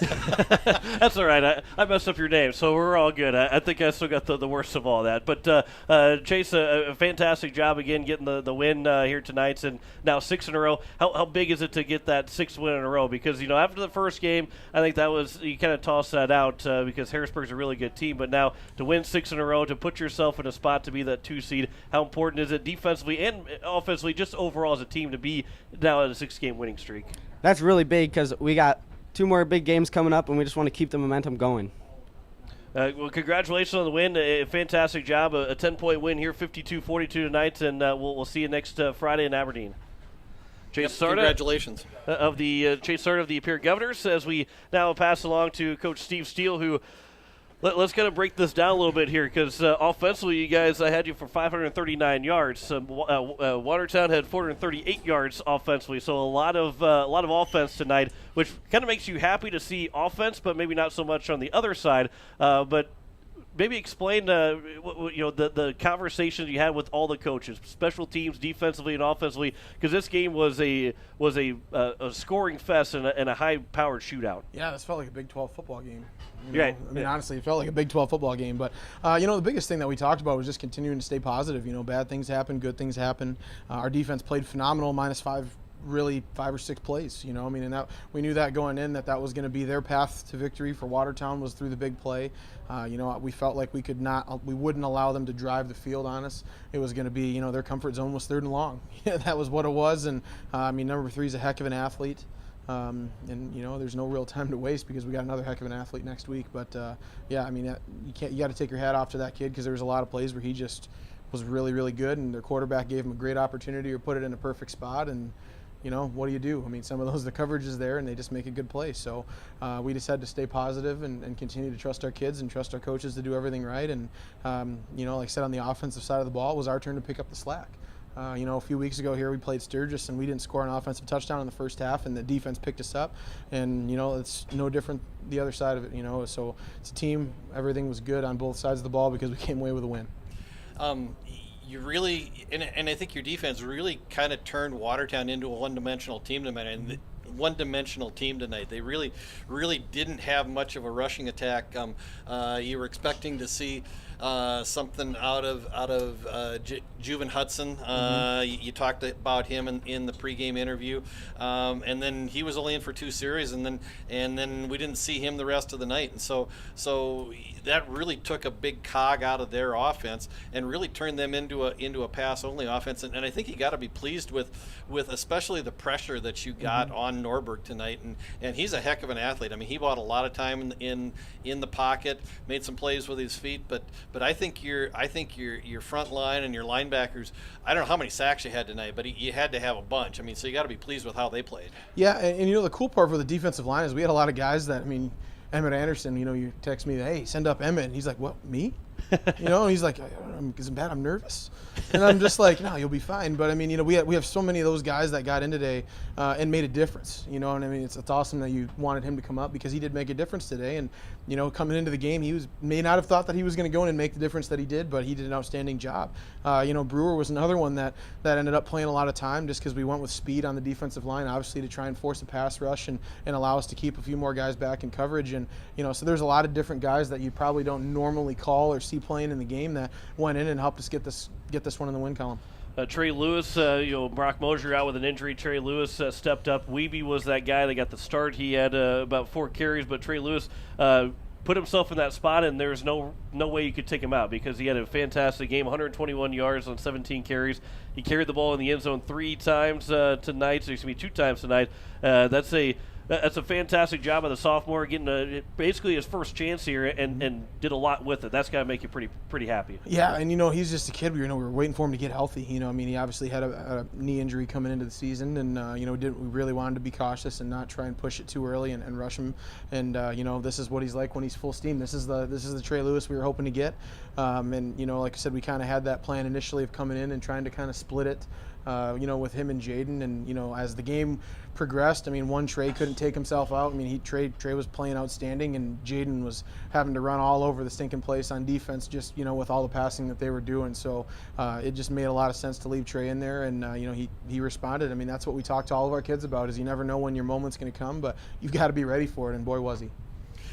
And again, we've talked about at different times about how good your offensive line has been, but there was a lot of time tonight, a lot of different times tonight where Lincoln Keenholz had a lot of time when Watertown wasn't bringing a lot of blitz packages. When they did bring blitz packages, your offensive line carved up some alleys for him so he could get to the edge, and then just the holes that they opened up for Trey Lewis. I think you got to be really happy with your offensive line tonight. Yeah, the two that really stick out in my mind, we had the touchdown to Jack Merkwan that was about the most beautiful pocket that you could ever have imagined, and Lincoln did an outstanding job of not getting flustered and climbing it. He climbed probably 6 yards through that pocket as Merkwan's route developed, and then put a strike there, and then we scored. And it's one of those things that, if you're a casual fan, you may not necessarily realize, how much goes into that. But to set up that perfect little shell or that little bubble around the quarterback,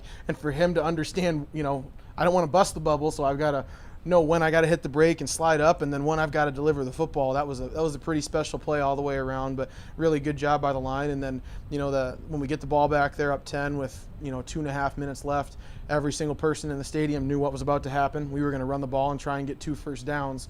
And for us to be able to do that with everyone knowing that what we were going to do, and loading the box and all that stuff, that's a pretty special thing too for our offensive line and for Trey and for Lincoln to carry those balls when they know, hey, everyone knows that I'm going to carry this ball. So it makes it a lot harder. Now 6 wins in a row, 6-1 in the season, and Aberdeen Central next Friday. Potentially the last time you have to go on the road. If you end up being the 2 seed, then you guarantee yourself not to be on the road up until have to travel for the Dakota Dome, if you guys are able to get to that point. But Aberdeen Central poses problems with their quarterback, Rolfs, who is a fantastic athlete. I think you've already mentioned him a little bit, having to get ready for him. What have you seen from them? Why is he such a good athlete, and what have you seen from him so far on this season? Well, he's one of the fastest kids, I think, in the state, regardless of class. I think he's going Division I for track. And he looks like a track star out there on the field, and, we'll be on turf, so there's not going to be any slipping, really. He's really, really fast.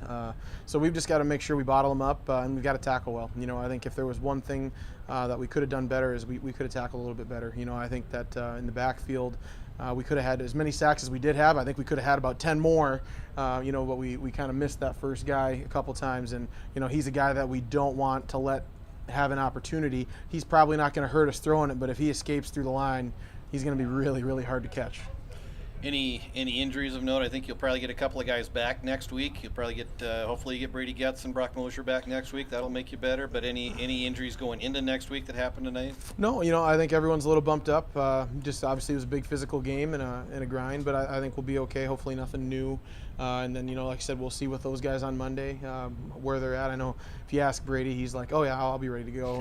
And, but we'll see. We'll see. But we'll see where he's at, and kind of the same thing with Brock. We said kind of the same approach we took with Trey. We want to make sure that we're healthy for the playoffs and ready for that run.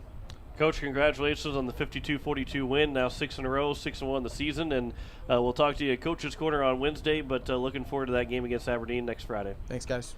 As head coach Steve Steele of the Pierre Governors, as they win it to 52-42 tonight over the Watertown Arrows. John Winkler alongside Greg Dean as we finish up our post-game show here shortly. We go through some of the stats here real quick, and some of the big stats here. It is Lincoln Keenholz with 257 passing yards of 9 on 19 with those 3 touchdown passes. He ran 2 touchdowns in. Trey Lewis, 121 yards rushing and 2 touchdowns.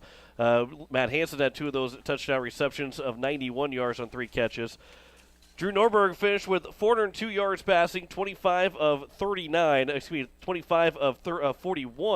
to finish out the night. 402 yards for Drew Norberg. 251 of those yards went to Cole Holden, and 4 touchdown grabs for Cole Holden, a touchdown grab for Dingser as he finished with 9 catches for 84 yards. But the Governors, they win it 52-42 over the Watertown Arrows. Greg, before we wrap things up, your final thoughts on the win? Well, it's a big win. And we knew coming in that to this game that the Governors were probably going to get tested, and they not only got tested, but they passed the test, and they went toe to toe with probably an underrated Watertown Arrow team, but they came out and they passed the test, and now they head to Aberdeen next week, 6-1. They will continue to sit at that number 2 spot in the PowerPoint rankings. If they win out from here on out, they will likely end up in that number 2 spot. Hopefully, you look for T area to stub their toe, and maybe. If that happens, maybe the Governors are able to jump up into that number 1 spot. But right now, I think the Governors are in control of their own destiny. And right now, the next hurdle that they have to jump over is just going up to Aberdeen and taking care of business up at Swisher Field next week. And again, thanks to those listening in Watertown. I appreciate you letting me and Greg invade your ear space for the evening. The final score, 52-42. Governors are now 6-1. Watertown falls to 3-4. As we also like to say, thanks to Jen Hanna back at the station. Again, final score is 52-42. The Governors win over the Watertown Arrows as we say so long from Hollister Field.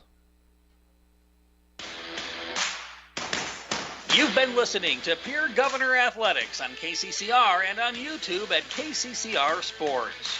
Pierre Governor Athletics is brought to you by Avera St. Mary's, Sander Auto Parts, Bank West, Weatherall Roofing, Faith Lutheran Church, Billion Financial, The Clubhouse Inn and Suites, Fording Electric, Slumberland, Kruger Contracting, B&B Equipment, Bridget M. Photography, Sioux Nation, Edward Jones Financial, First Dakota National Bank, Gales Gas, Service Master, Gateway Ford, Lincoln, and Toyota, Purist Foods, Kathy Sunshine Properties, All Pro Towing, Pierre Dental Clinic, Olson Plumbing, Lamb Motors, Midwest Cooperative, the May Adam Law Firm, Oahe Federal Credit Union, the Association of Weed and Pest, Fisher Rounds, Shane's Pharmacy, Todd's Electric,